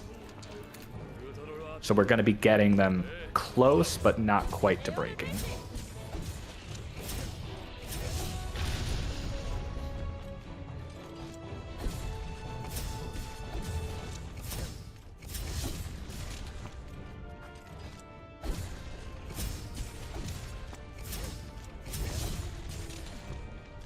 Good. First 3 done. And so we are on a cycle throughout this entire quest. There are stalactites and stalagmites that we can drop on Zorah that deal a massive amount of damage and also flinch him out of other animations. So we'll be dropping them at specific times either to interrupt an animation, or we'll be dropping it during an animation that can't be interrupted. So we'll get the damage, but we don't stop him from moving. Keeping Zorah moving is the most important aspect of this hunt. The second most important is getting a horn break when Nergigante shows up.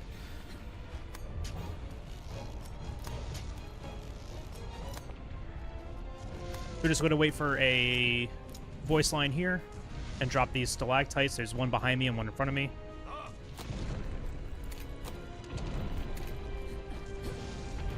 They have the biggest hurt box you've ever seen, so Bagel was standing inside of it when he shot that first one.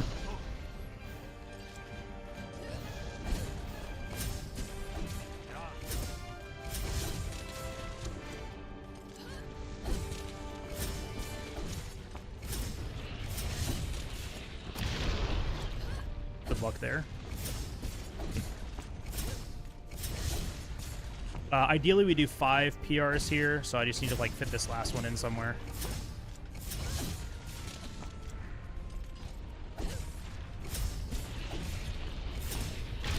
I wanted to dodge out of that. That's okay. I'm just gonna do. That's not what I wanted to do. There we go. Bump, bump. All right, plenty. Picks up for our finisher. Yep. Now this next rock drop is the most important one. It cancels first off, a very long animation in general, and second, that animation does a lot of damage to us and makes all of Zorah's lava more frequent and more damaging.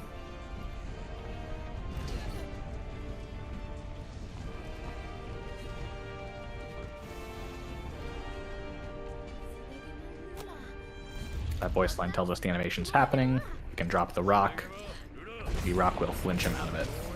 Ideally, I would have dropped that sooner, but getting hit by that like little lava while I was falling kind of messed me up, and then also the middle core exploding in the patterns that it did just made me go a little bit slower.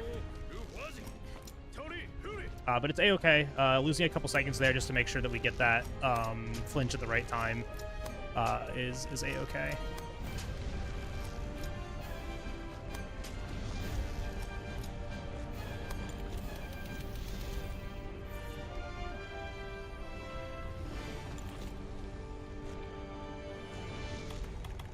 So now we're just waiting here for a voice line. That voice line will be our cue to drop the next 2 stalactites and then start setting up to fight Nergigante. And so the Nergigante here isn't nearly as easy to fight as the other one on Zorah 1. This one is going to have more health. It's going to do a lot more things. And so all we have to do is just get our nifty opener on it, and we'll be able to fight him. The most important thing, though, is getting the Horn Break. The Horn Break is going to get us research points towards Nergigante's research progress, and that's going to speed up our track gathering for him. We have to do at least 1 visit for his tracks, but if we get the Horn Break, we only have to do that one instead of doing a second one along with it. I'm going to hover this flash pod. I hope I don't need it. But the bomb placement looks good, so we shouldn't.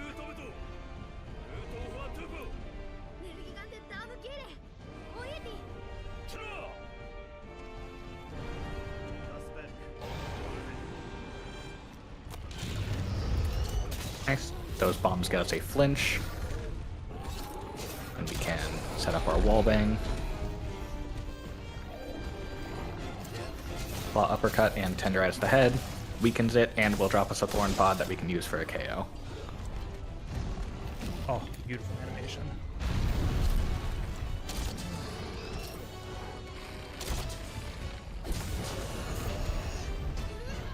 I love you, Zorah.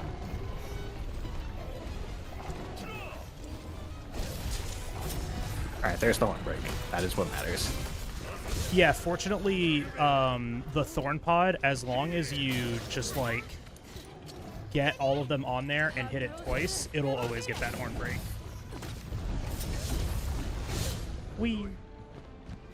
I wanted to go with him. Mm-hmm. Still very close. We're on a bit of a timer there. Zorah will eventually stand up, and that will force the Nergi to move away. So as long as we've dealt enough damage to him, when he comes back down, when he comes back down, he'll just immediately leave. Yeah, and luckily we didn't need to use the flash there. The flash is just kind of a backup in case the bombs miss. For any reason, either like we placed him in the wrong spot or, Nergi moved in a weird way. But now we are just bullying this rock. This is Rock Friend. Shout out to GJG98, a Hat in Time speedrunner for finding this.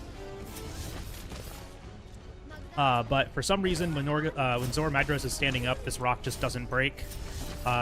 Zorah is still taking that damage, but the rock isn't breaking, so it's just a nice little consistent spot for us to keep hitting over and over again. It's not a magma core, it's a breakable spot, so even if we do break it, it's not going to lose us any time. But it does give us something consistent to kind of hit there and just deal a little bit of extra damage.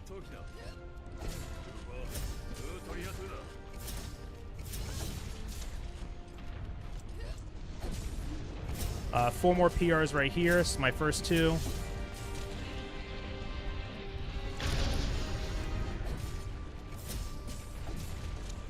And then my second 2. You can usually fit in 2 PRs between the core explosions.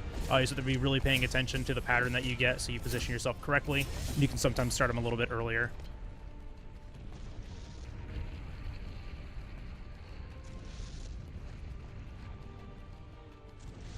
And then now we're going down to the last core. Ooh. Okay.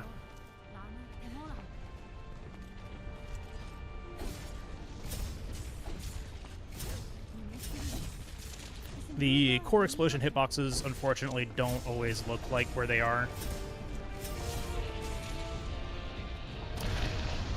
And then this one also is a hot environment. It's actually ticking down our health into the red bar.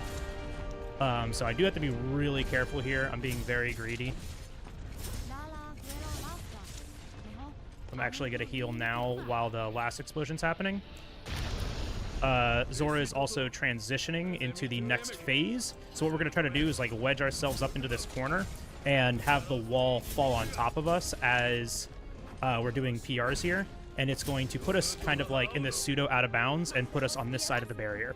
If we just let that take us naturally, it'll put us on the right side of the barrier, which is too far away to really do the cannon damage that we need to do consistently and optimally. But we're going to be firing these 2 cannons first and then pushing them into a different position so we can fire them a second time. Ideally, we'll get this in like 4 or 5 fully loaded cannons. So that's 2 right there. And now we're just kind of pushing these into position.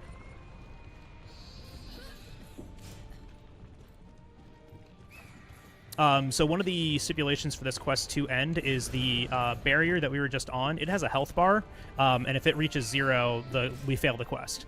That's not going to happen, but the barrier's health does need to be on screen for this quest to end. If it's not there, Zorah will just like keep flinching away from the barrier and trying to walk back up to it, and we'll just waste a ton of time in here. So we're waiting for that barrier health to show up, and once it does, we're going to fire the Dragonator right now. That deals a ton of damage to Zorah into the side of him right there, and then we launch these last couple of cannons. And we're just waiting for a dialogue, which is right there, that tells us that we finished. Really quickly, just craft these things, and then dance for style. Because then we're just waiting for the quest to end. And unfortunately, the quest timer has stopped, but our RTA timer has not. So we are still just sitting there waiting. We want to take these materials because the combination that we just got is an upgrade material for defender weapons, and we only get one. So this is where I was talking about how downgrading weapons is really, really handy, because now we get to downgrade, even though we only got one combination, we can still downgrade and use it to make a second one. So we'll be switching back to Switch Axe here for the next 3 hunts. And the nice thing is that the next couple of hunts are very Clagger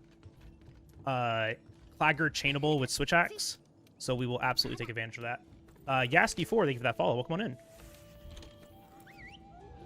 in. Green, you want to tell us about Pukei and Rathian tracks? Yeah. Are you grabbing the backup flashes here or Anjanath? No, let's get them here.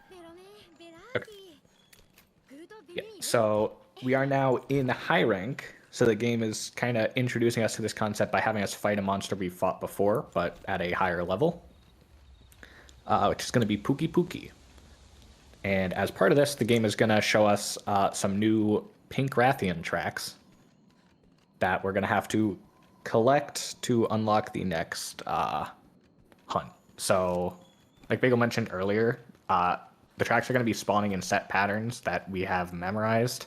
Unfortunately, they are not all the same speed, but they're all finishable, and that's what matters.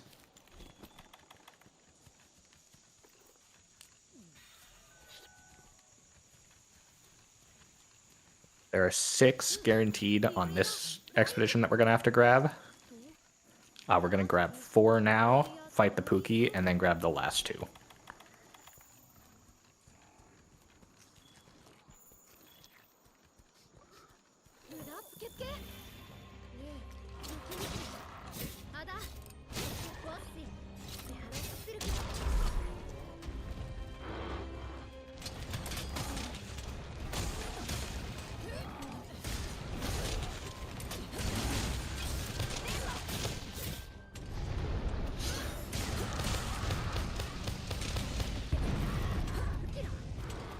Good.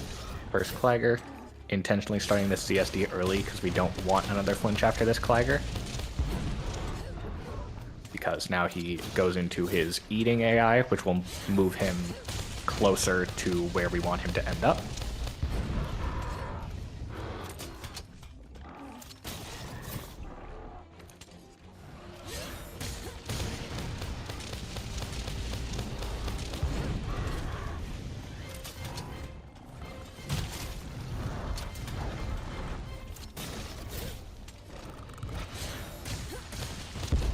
First pod.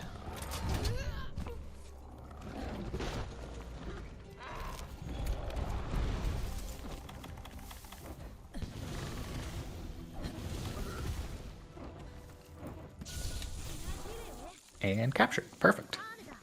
Yeah, so we pick up the Pierce Pod there just because, like we mentioned before, Slinger Bursting with Pierce Pod is enough to capture monsters, and you can still do that with Switch Axe pretty consistently. The nice thing is that we can use the Gilly Mantle to kind of like stop the AI from doing anything and to get that trap down consistently. It also stops the Gachalaka here from attacking us, but we don't necessarily need it to stop the Gajas. We do just want it to keep that fight consistent. What I should have done, the right thing to do there would have just been to go for the trap because I knew my damage was good. I did 4 ZSDs, but I was just playing very, very safe for Marathon's sake. All right, so we're good on everything. Yeah, the only reason we lose time there is because of the flashes that I went and grabbed, which is really surprising. It only lost 20 seconds. Like, I'm actually really happy about that.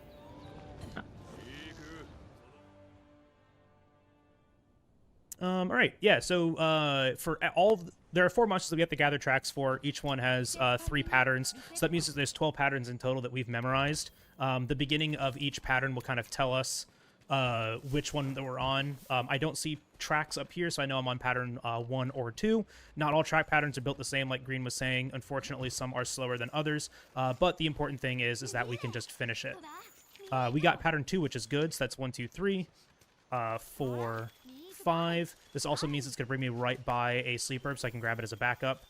6. Come over here. 7, 8. I'm going to grab that backup right there.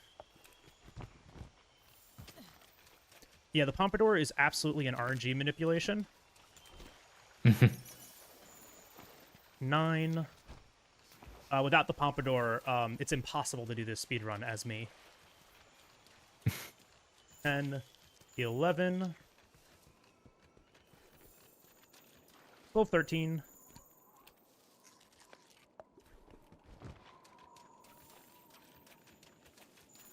14, 15, 16, 17, and then we go ahead and go back to camp. So the cool thing is that we can respawn tracks by either starting a new expedition or starting a quest. The really nice thing is that we can just start a quest with a handler here to do that. So we've gathered 17. I need 13 more points.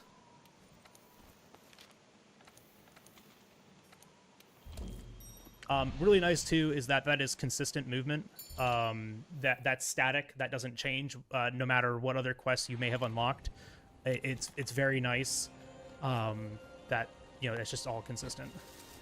Consistent menuing really helps, just like keeping the cadence and the speed of this speed run. So another pattern 1 or 2. Hey, we got good luck. 1. Perfect 2, RNG. 3, 4, 5, 6, 7,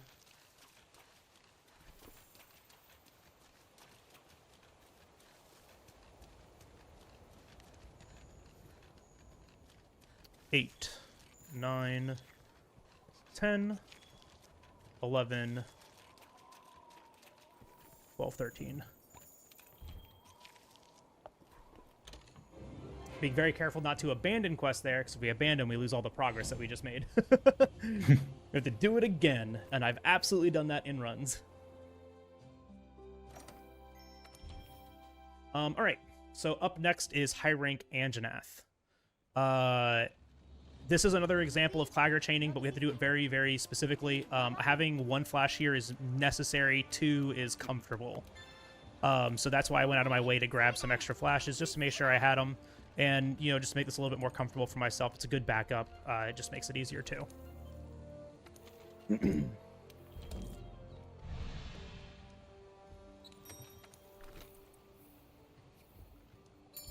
This quick little restock again, and we are off. So this fight, we are actually going to be taking advantage of stealth AI. Anjanath specifically, when you are in stealth, whenever he goes into his discovery AI, he's going to take a full step back and then notice you. That means his movement after every Clagger is going to be perfectly consistent, and as long as we flinch him before he notices us, he'll stay in stealth AI and keep just backing up after every Clagger. So we don't have to worry about him moving weirdly and knocking us off. Unfortunately, the bad spawn, but that is A-okay. Yep, he's just right there. Just be careful here because of the way the AI in this game works. For some reason, he always tries to attack when coming out of that. Just a hit there. Just gotta be careful I don't miss any others here. Yeah, we'll be fine.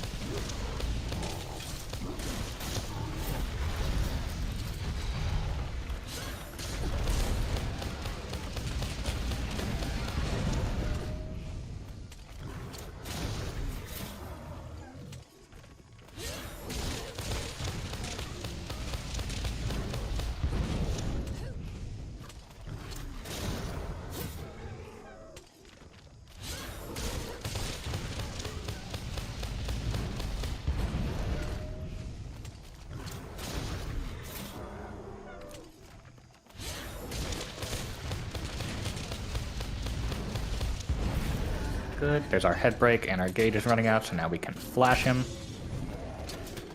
Puts him into a very long animation, which lets us set up another pitfall trap.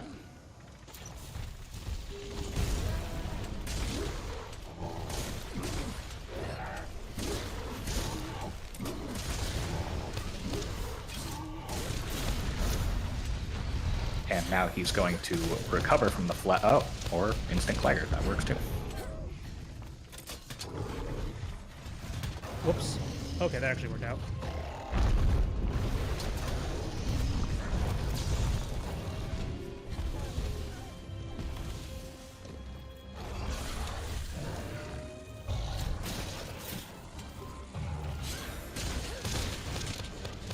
Nice. Alright, cool. And then 2 flashes for this next one. That's actually really good. Like having 1 backup for Pinkian, we need 1 for the script, and 1 backup just in case something doesn't happen right. Unfortunately, for Pink Rathian, the script isn't perfect with Switch Axe, so we really gotta be patient here.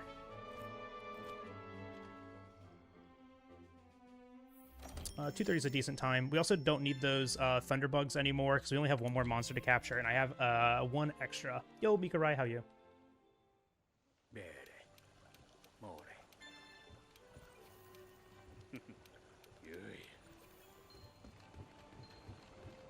Quick little trip over to the commander, talk to him really quick. We're going to restock and go on our quest.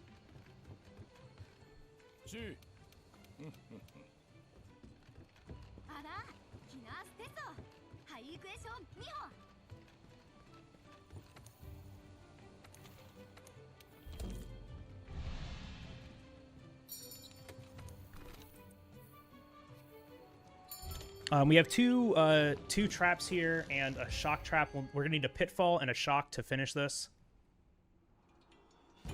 And then Green, I'll let you explain the rest of this. Yep, so Roar Dodge, equip Gilly to go into Stealth just to consistently set up this wallbang. Lure her down, eat her Might Seed. Shoot a Pebble at the ground to get her into Search AI. That lets us consistently set this first wallbang up. Lands us right on top of a second set of Slinger ammo so we can set up a second wallbang. Clutch on, weaken the head.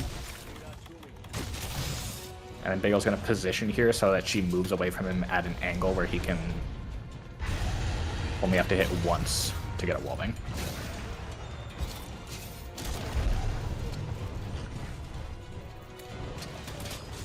Now we can build up our gauge.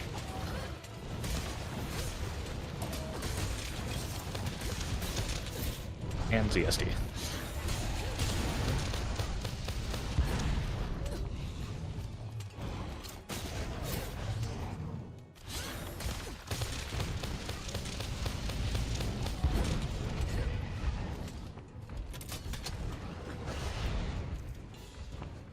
Now the Rathian is enraged, so it'll follow us wherever we go. We're going to lure it off this ledge so we can flash it and get a topple.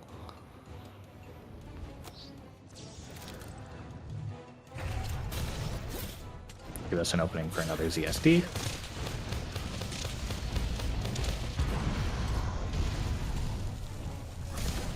are just trying to get a clagger so we can set up a pitfall trap. Beautiful.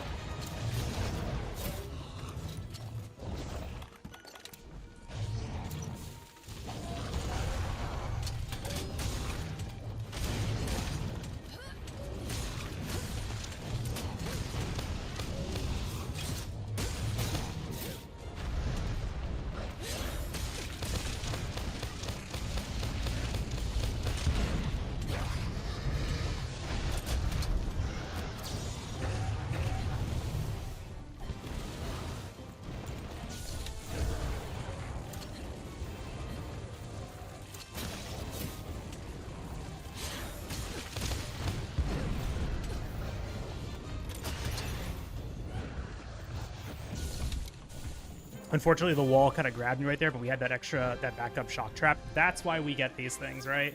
Just to make sure these like little itty bitty errors aren't gigantic punishes. But we don't need any more traps anymore, so that's ideal. We did that with bare minimum backups. That's good. Very clean. Osahasta, thank you for that follow. Come on in. We want to make sure that we take this too. Pink Rathian Scale is our next upgrade material for the Defender weapon, so we just hit another power spike. Yo, Maddie! The run is going. Very good marathon run. All right, so more track gathering. Fortunately enough, for this, we only have to do one visit to each area. We only need 200 points, and every track pattern has at least 200 points on it. That was not always the case. Pre-Iceborne updates, we did not have that luxury, and so doing track gathering took forever. Now, it's a lot nicer, and look at that, we're already blessed with the best track. 1, 2, 3, 4, 5, 6, 7, 8. Sweaty mouse movement. Then we turn right back around here at Camp 11, throw on our ghillie, and gather the rest.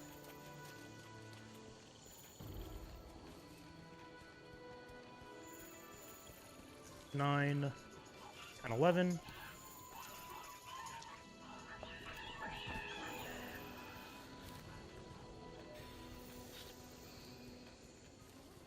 Hey, look, a Kulu-ya-ku. A friend. He's hanging out with us. 12. Nice thing is, if you ever lose track of your track number, you can always check it in Quest, which is really, really nice. 13. 14. 15. 16. So if you're ever like trying to practice track gathering, you're trying to learn this stuff, you can always check yourself. 17. 18. And we can show you that menu here really quick.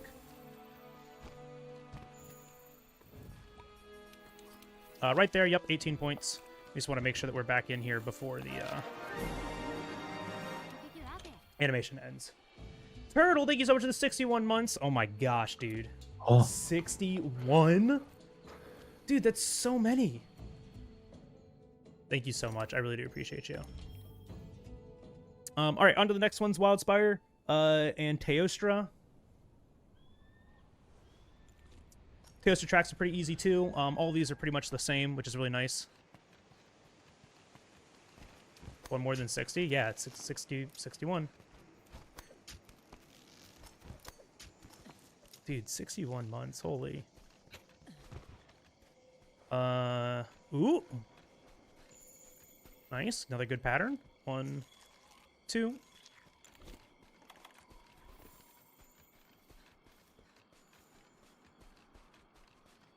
3,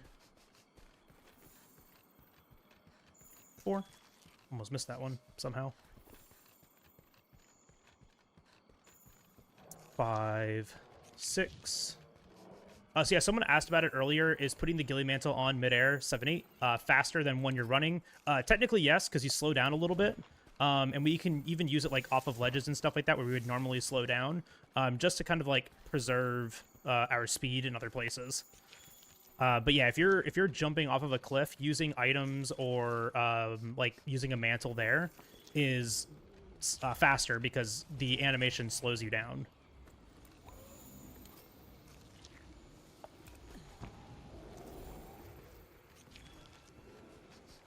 It should be 18 and then 19, 20 here, and then once again we'll just double check. Yep. And then on to the next one, Vaal Hazak and the Rotten Vale. Do we get a 2-1-1? Did we get the Fabled 2-1-1? Maybe. The best possible track pattern. All RNG. Nope, 2-1-2. Still very good though.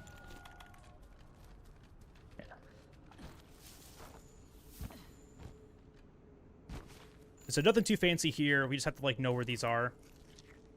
Elder Recess has some cool movement that Green will explain. But definitely just like a nice little respite from the run here. Yeah.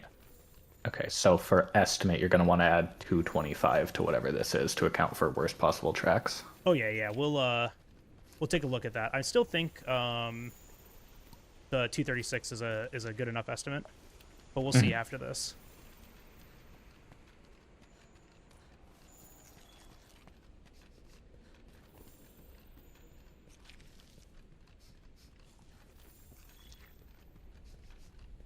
Because we've also had some like pretty goofy time losses in other places.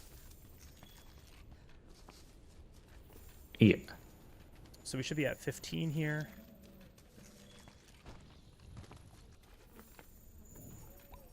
Double check. Yep, 15.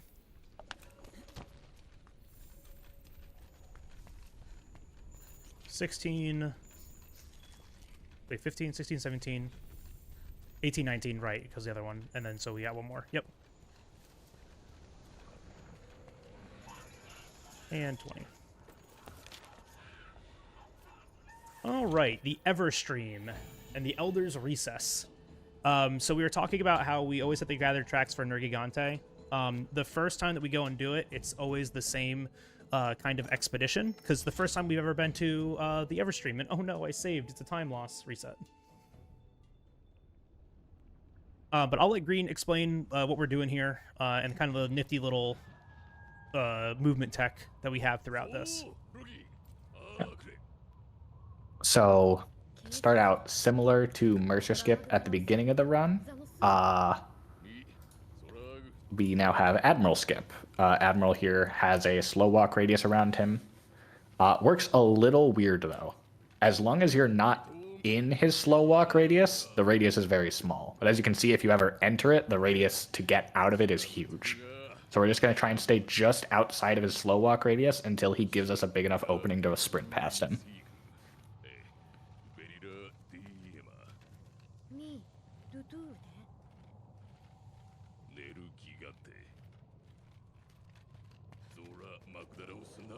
Wee! Huge time save right there.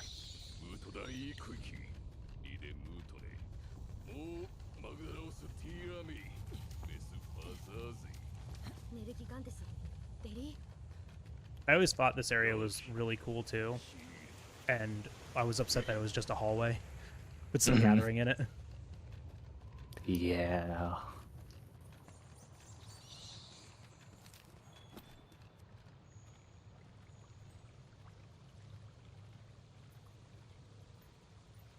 A little forced walk section. We can't really do anything about this.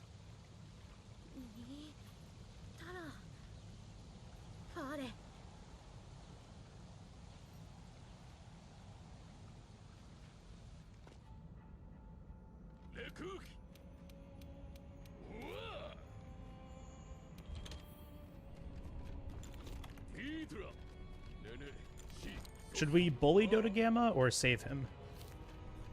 Save him. Okay.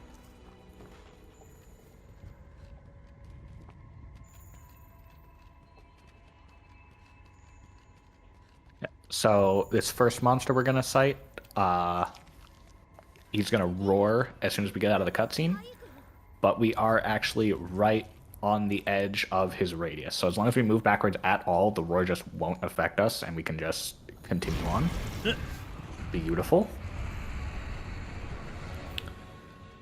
This next one, we're actually going to take advantage of cutscenes. There's 2 spikes we need to gather, one on the left side of the room, one on the right side. We're going to gather the one on the right side first, and then dodge into the cutscene trigger, which is going to put us right next to the one on the left. And then we can just use the Ghillie Mantle to go into stealth and gather it.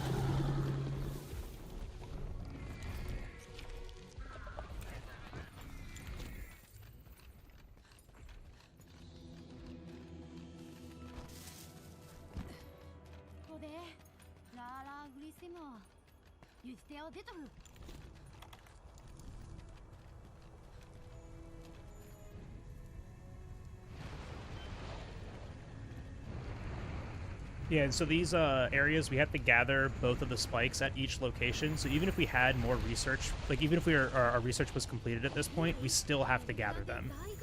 But we'll have just enough to finish it right now, where we can return to the quest, we complete it, and then we also skip out on having to let the map reload and all that by leaving the expedition this way.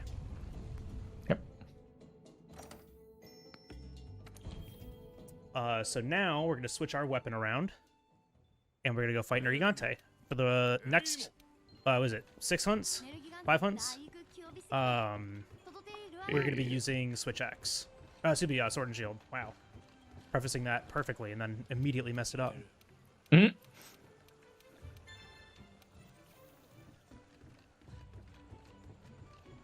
And so once again, anytime that we need to do anything like talk to the handler or upgrade our weapon or anything like that, we're going to go back to the research base.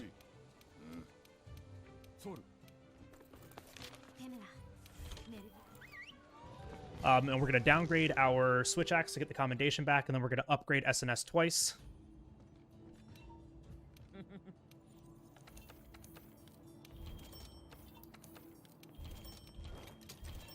And then also while we're here, we're going to make the Palico his weapon. The Pukei-Pukei bow, the feline Pukei bow.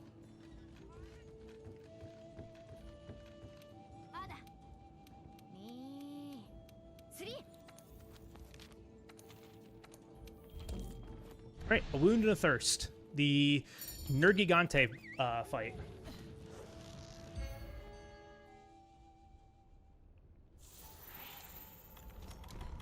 So like we were talking about earlier, our damage items are now incredibly important. We need to make sure that we are gathering might seeds at the end of quests, so we can make these hunts go by as fast as possible and maintain our scripts. Scripts are very much more important with Elder Dragons than anything else because they are at a capacity to feint us, right? They will absolutely decimate us. I'm going to let Green kind of explain the nuances to this fight because there are a lot of them, and I'm just going to focus on doing it. Yep.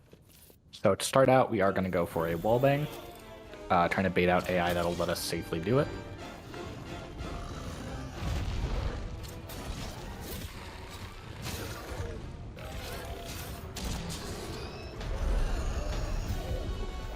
Now a claw uppercut and tenderize to get thorn pods for a second wallbang.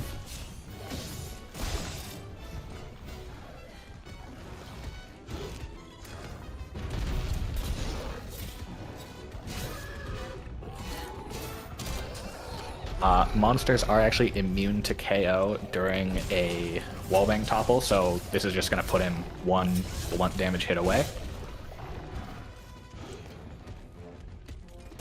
Before that, though, we need to get this flinch. Now we shield bash his head. Now the big mechanic with Nergi is you see these white spikes. If we break them, he will topple. Ooh, okay. No, that's good, right? Yeah. Because they broke on the first hit, not on the finisher? Yes. This is good if your damage is good.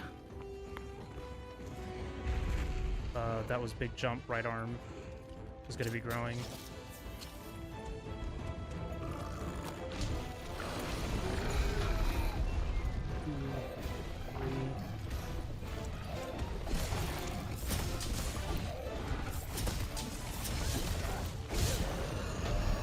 Perfect.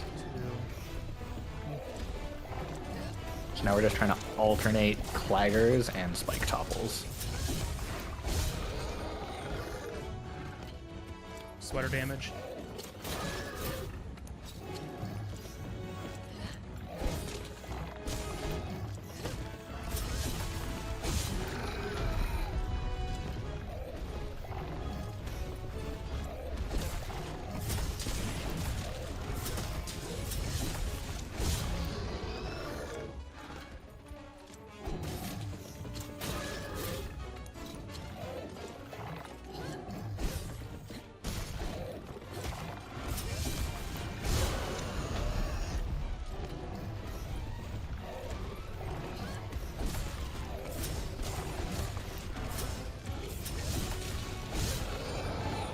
Alright, that flinch will always happen once you've dealt enough damage. So now we can lure him under this second rock.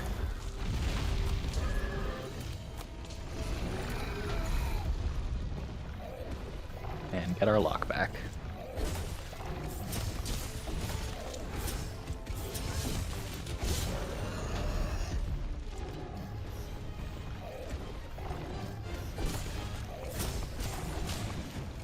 Beautiful. The fact that that's still slower than the other way, though, is wild to me. Yeah, because you got weird opener RNG. Yeah. Oh, yeah, I did. Okay, so yeah, that's all entirely from the opener. So it would have broken even. All right, cool. Yeah, no, that was a really good fight, though. Only 6 seconds slower. So something to note about the Elder Dragons, we really didn't mention this. Elder Dragons are unique in that they cannot be captured. They have to be slain. They're just too strong for that jazz. So every single one of these quests, we are going to have a 60-second end timer, and we're going to be using it to gather more of our Might Seed materials in particular. It's very important for us to have these items. Hey, excuse you. That's not for you to chew on. I'm getting cat RNG now. No. IRL cat RNG. All right, just want to make sure I got that god bug.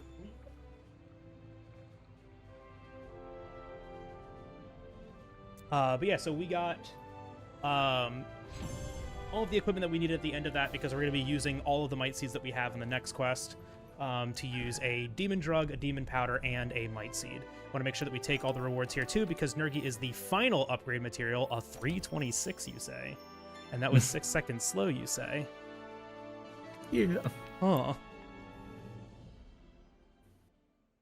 But up next is Teostra, aka Toaster Kitten. And this fight can be very difficult if we don't do it right. The nice thing about all the Elder Dragons, minus Vaal Hazak, is that they all have consistent topple mechanics. Vaal Hazak unfortunately doesn't, but we have what's called a pseudo lock on him. All the other ones we can kind of keep locked pretty well, but it's pretty high skill ceiling. So we're doing things a little out of order right now. The game is like, hey, the Elder Dragons have awoken. You need to go and gather their tracks to complete their investigation so we can go and find them and fight them. Well, we've already done that. So we're going to go around and talk to all of the NPCs that it wants us to. They're going to tell us to go and gather those tracks, and then we're just going to instantly finish those investigations. It's kind of goofy. Yo, Droba, thank you so much. When is the next one? Soon, TM. I don't quite know yet. Quick upgrade. Now we have the strongest weapon in the game. Smile. Really funny, but yes, it is in fact the strongest weapon in the game, and it's what enables us to do these locks. Without it, those locks are not possible. At least not possible with like RTA-friendly strategies.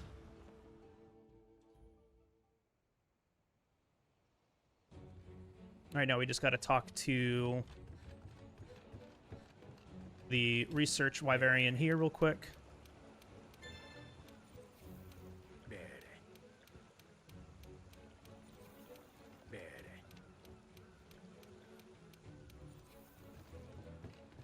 All right, cool. And so the way that we talk to these NPCs is a little weird, just because of like routing stuff that'll be more evident as we progress. But we're just going to talk to the Huntsman first to get the Teostra quest, and then we're going to go and launch it.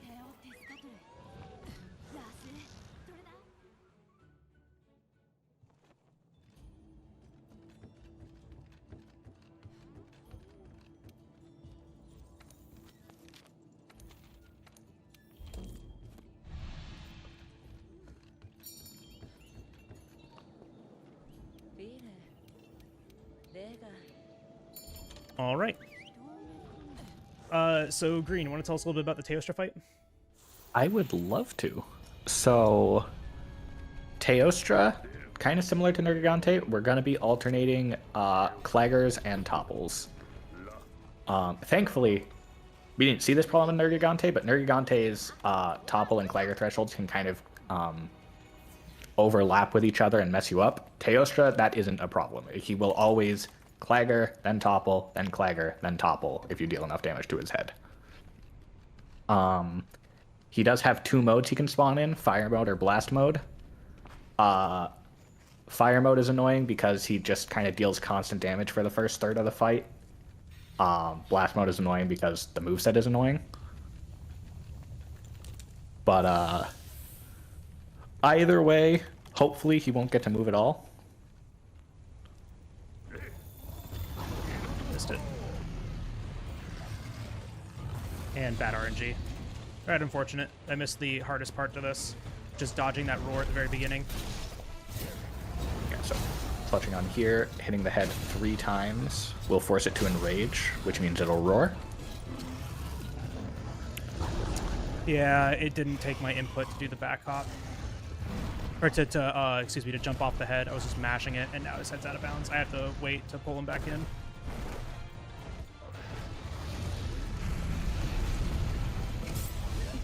Now, similar to Legiana, we're going to get a mount here and flash him out of the air.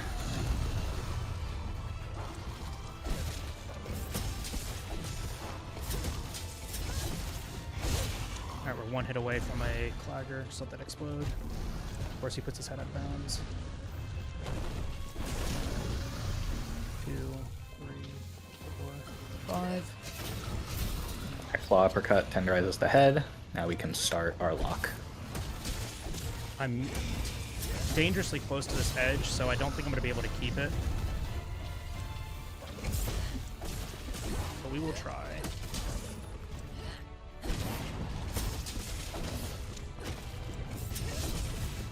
Yep, it literally just stole it from me because of the out of bounds.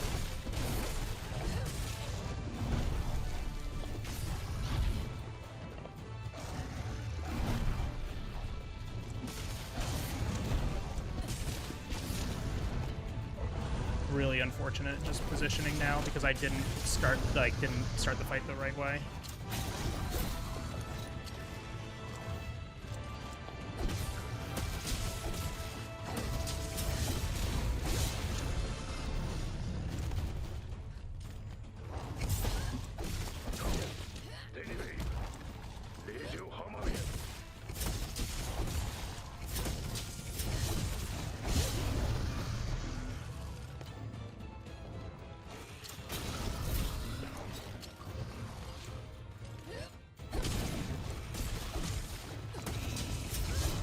Huh?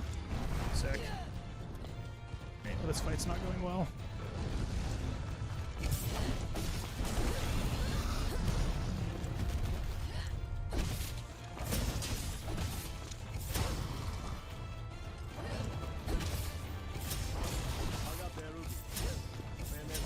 Too early. Yeah, because it was unenraged. Oh boy.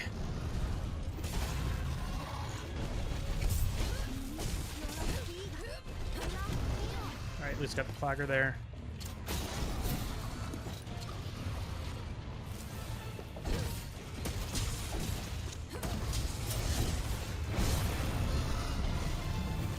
Horn break tells me it's close to death.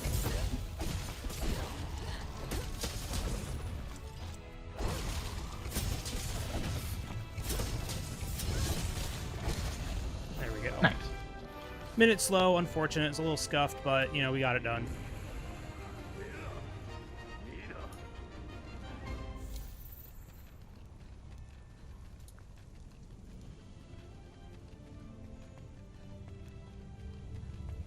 So now in this end timer, I'm just trying to make a Mandragora for another max potion. That's just kind of a safety thing. They're kind of free to gather at the end of the quest here.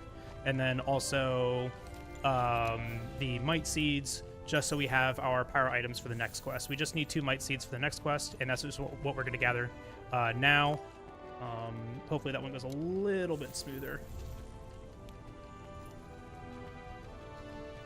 The nice thing is I think we're still on the 236 pace. It looks like we are, but we'll check that at the very end. Unfortunately, when things go wrong in this game, they go wrong hard. And just making small mistakes can end up losing a minute. But it makes for really good marathon practice.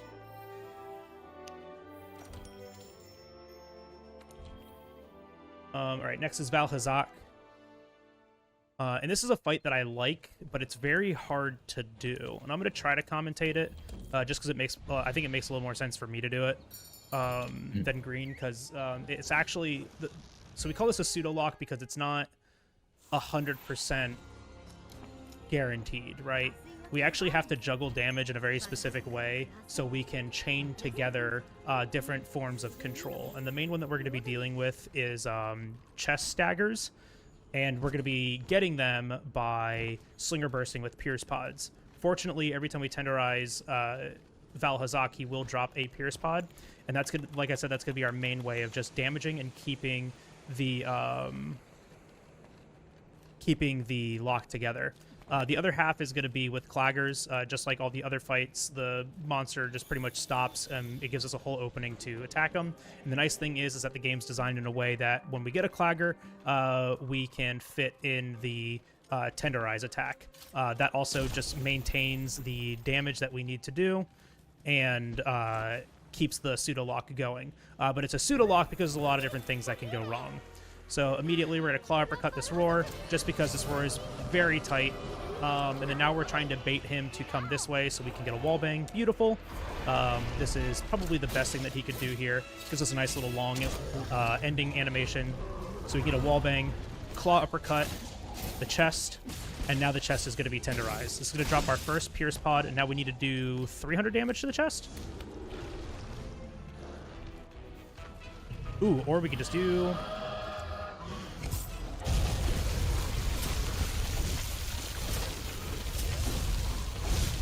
that.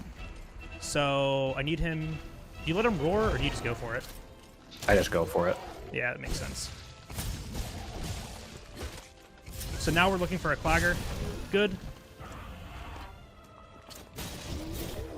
Looks like we might get a second clagger after this. The chest still hasn't broken.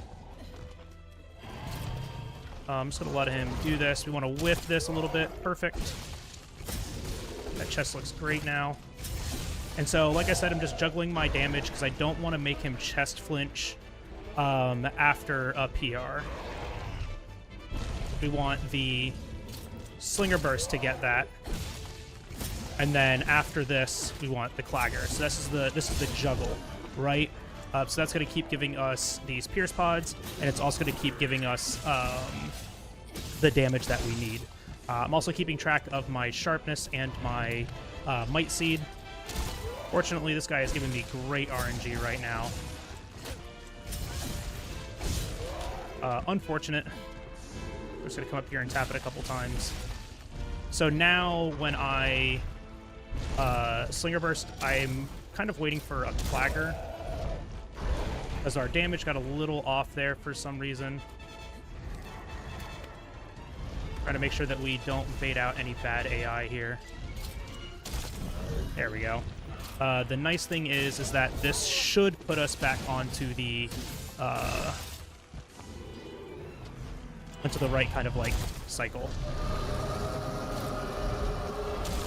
Perfect. I'm gonna rush this one because that will do a lot of damage. Good. I get hit by this. Yep, that's okay. This is why we have max potions. Unfortunately, we haven't seen a single instance of a Fluvia yet, so I'm gonna get a Fluviate now. How did I not grab that?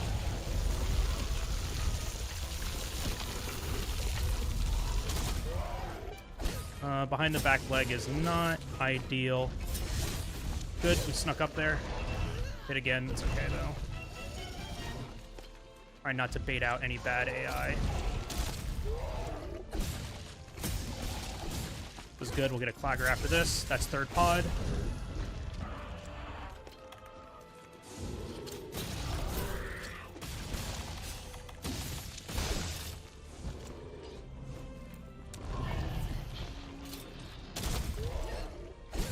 refreshing the Might Seed there, just so we can keep our damage up. That's a flinch, but that should actually be okay. We do have blue sharpness now, so we're doing a little less damage.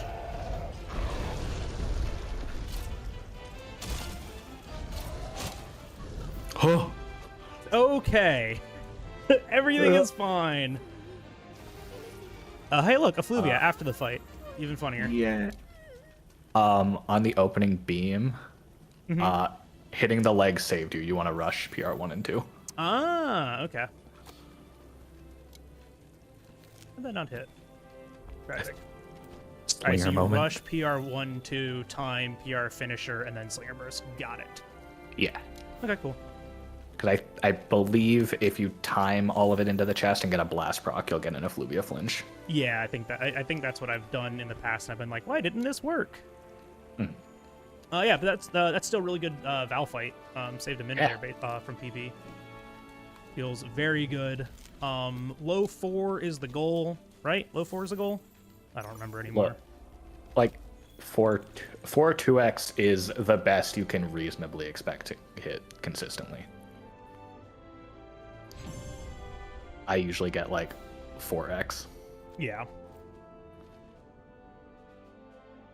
Nice. Yeah, 4-2x, nice. Eventually, your numbers can like get so far off though that you just kind of have to like kill it, so you just end up Slinger Bursting nonstop. It's a little hard to kind of like track that damage because you are kind of like calculating out in your head, okay, when did I get that flinch? How much damage did I deal before that? And did a clagger happen yet? There's a lot of different nuances that go into that fight. So actually being able to track it is pretty difficult. And just kind of balancing between all the different elements can be hard. Kushala. Green, why is Kushala a fun fight? Kushala is fun because unlike Teostra, he will never clagger from hitting his head, so we will just be spamming topples. The annoying part about Kushala is his head threshold is higher than Teostra's, which means if we over damage it while he's on the ground, we won't actually get our next topple. Yeah, so there is a... we have to like really pay attention to the damage that we deal. It's recoverable. It's just, you know, then you have to deal with RNG. So we'll probably just let this one speak for itself, though. This is for all of you folks that ever had a hard time fighting Kushala.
KO is coming up.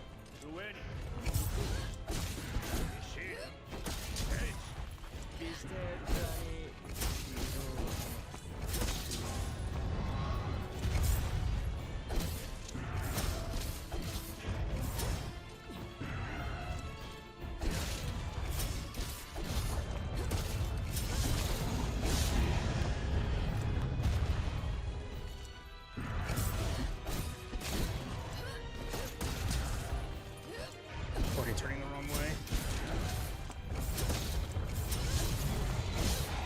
Alright, we're really close to a head break though.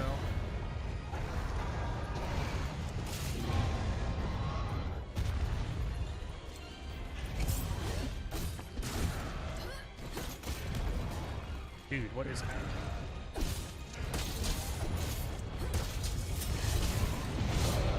Unfortunate. Alright, this is why we have flashes, by the way. Oh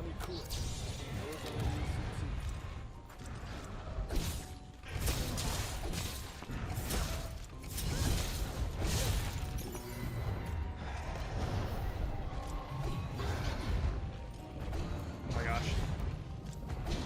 Sir!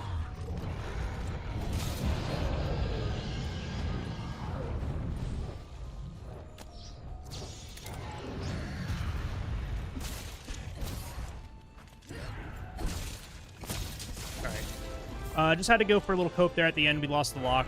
And that's okay. Like, that's going to happen. That's why we get extra flashes at the end of these other quests, is just to make sure that we have the backup to Kushala. Fortunately, we're only in high rank, so flashing it out of the air is a perfectly viable strategy just to keep it from transitioning. And we got good luck on the transition AI with the roar before. That actually just gives us the opening to flash him back out of the air. All in all, not terrible. Not amazing, you know, but not awful.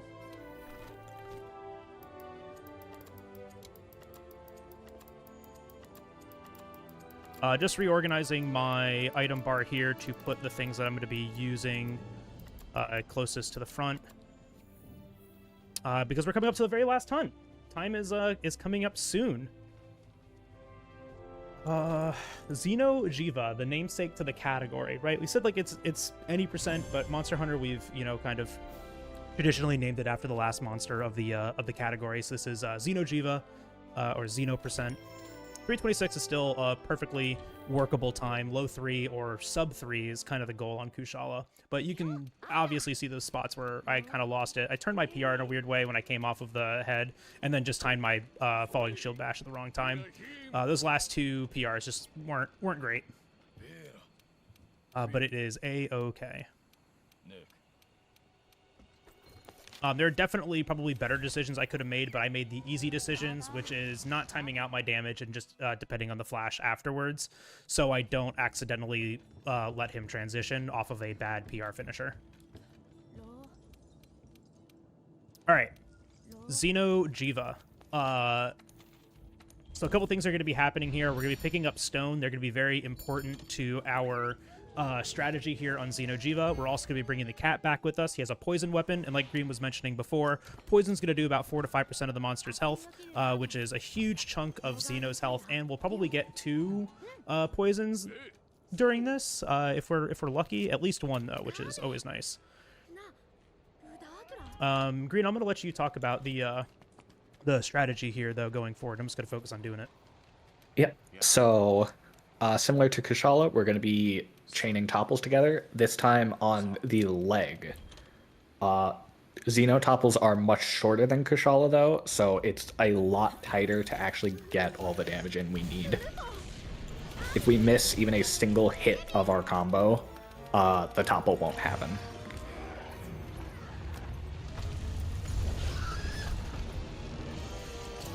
So start out, drop a rock, that's 5% of its health, claw uppercut, and tenderize the arm.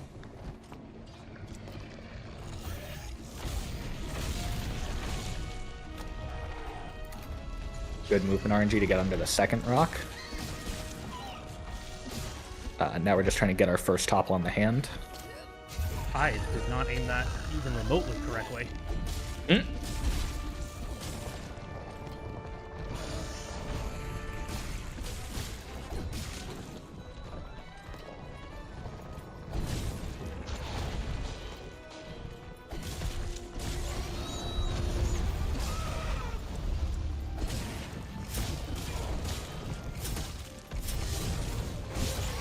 Good, and now we are in our lock, so we're just going to Slinger Burst and PR.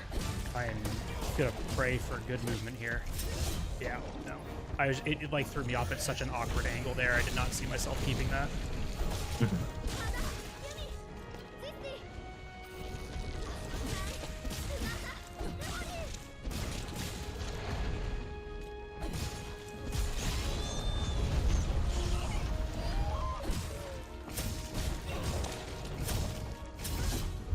Just like the worst places to be, like next to that rock and just like a really awkward position. That's okay though, we got him to transition. The double rock drop really saved us there.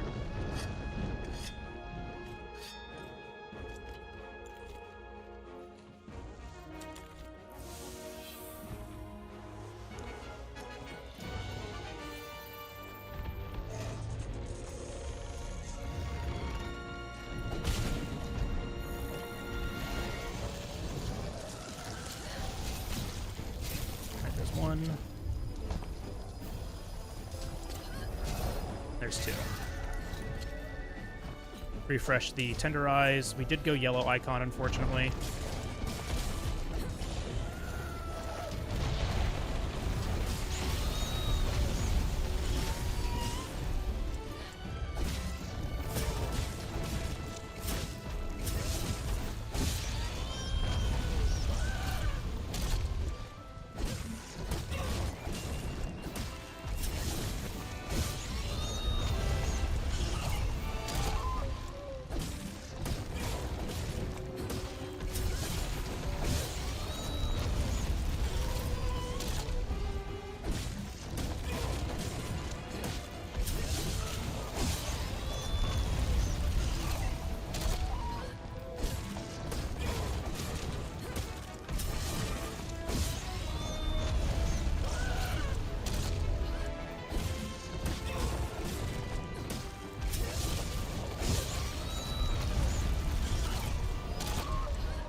Ooh, nice.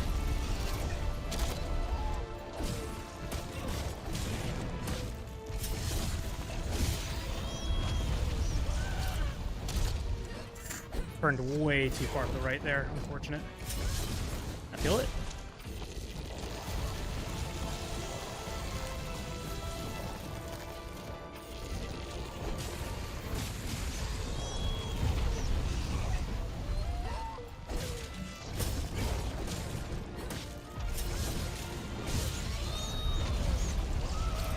We are at blue sharpness now, so we don't have enough damage to keep the lock, but it'll be a hit or two away after every finisher.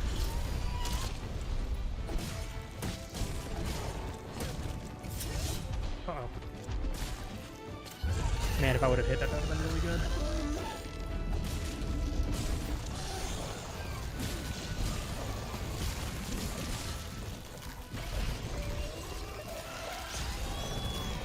The cat's trolling, the cat's trolling, the cat's trolling. Okay, good. Okay, that was almost really, really bad, but the cat was trolling. All right, time. Yeah, it's about what I expected for a marathon pace. That's actually good.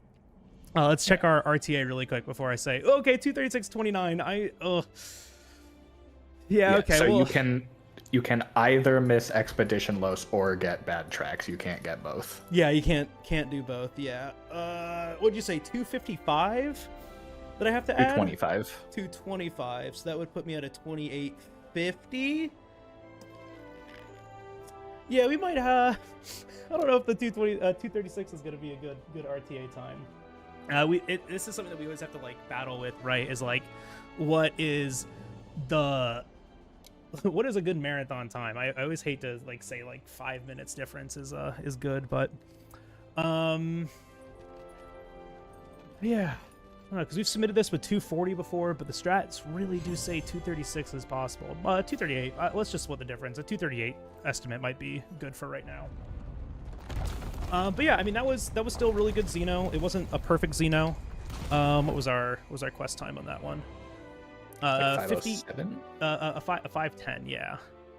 510 still a good time. Ideally we get a sub 5. Sub 5 is pretty possible. Our phase 1 was really bad, but the phase 2 was I would say outstanding, other than the one missed PR and the cat trying to put us into super crit. Speaking of cat, hi Bo. Everyone say hi to Bo. Oh, well, that is your butt.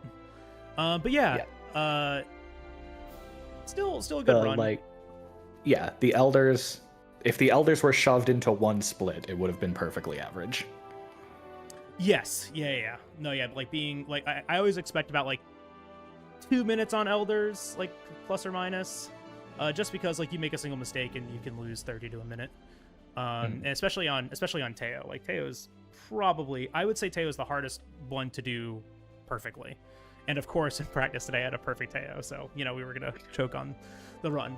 But yeah, so 238 I think is gonna be the estimate that we go for. And this is also coming off of like a couple weeks of rust. but I think that'll be really good. 2:36 is what I'm aiming for marathon, and we can absolutely go faster than that. Probably not too much faster though. This was 4 minutes slow with a couple of like bad RNG points, and to be quite honest, to get that low, we would have reset, you know, a lot sooner than we did now at Rathalos. That's a time loss that's not really expected, but we do try to like plan accordingly. Incentives wise, there's always naming the hunter and the palico. We did that for Rise, and I think that went really well. And then also the incentive to bully Dota Gamma or to spare him. I also like to call it feeding him or dropping or leaving him alone. But when we are at Dota Gamma, we can either drop a rock on him or put the Gilly Mantle on. Dota Gamma is kind of a fan favorite monster, and so you know, giving people the option to either bully him or spare him, always is an interesting bid war for sure. Green, do you have anything else to add to that? I don't think so. Okay. Well, thank you very much. My name is JalBagel. And I really hope to join everyone at Summer Games Done Quick this year to showcase this run. Thank you guys for having me. Once again, thank you, Green, for providing the commentary. I can't do this without you. Wow. But yeah, guys, thank you so very much, and everyone in chat too for hanging out. I appreciate y'all. And yeah, hopefully we'll see you at SGDQ this year. Goodbye, and thank you very much, and good luck with putting the rest of the schedule together. I believe in you guys. All right, love y'all. Bye-bye.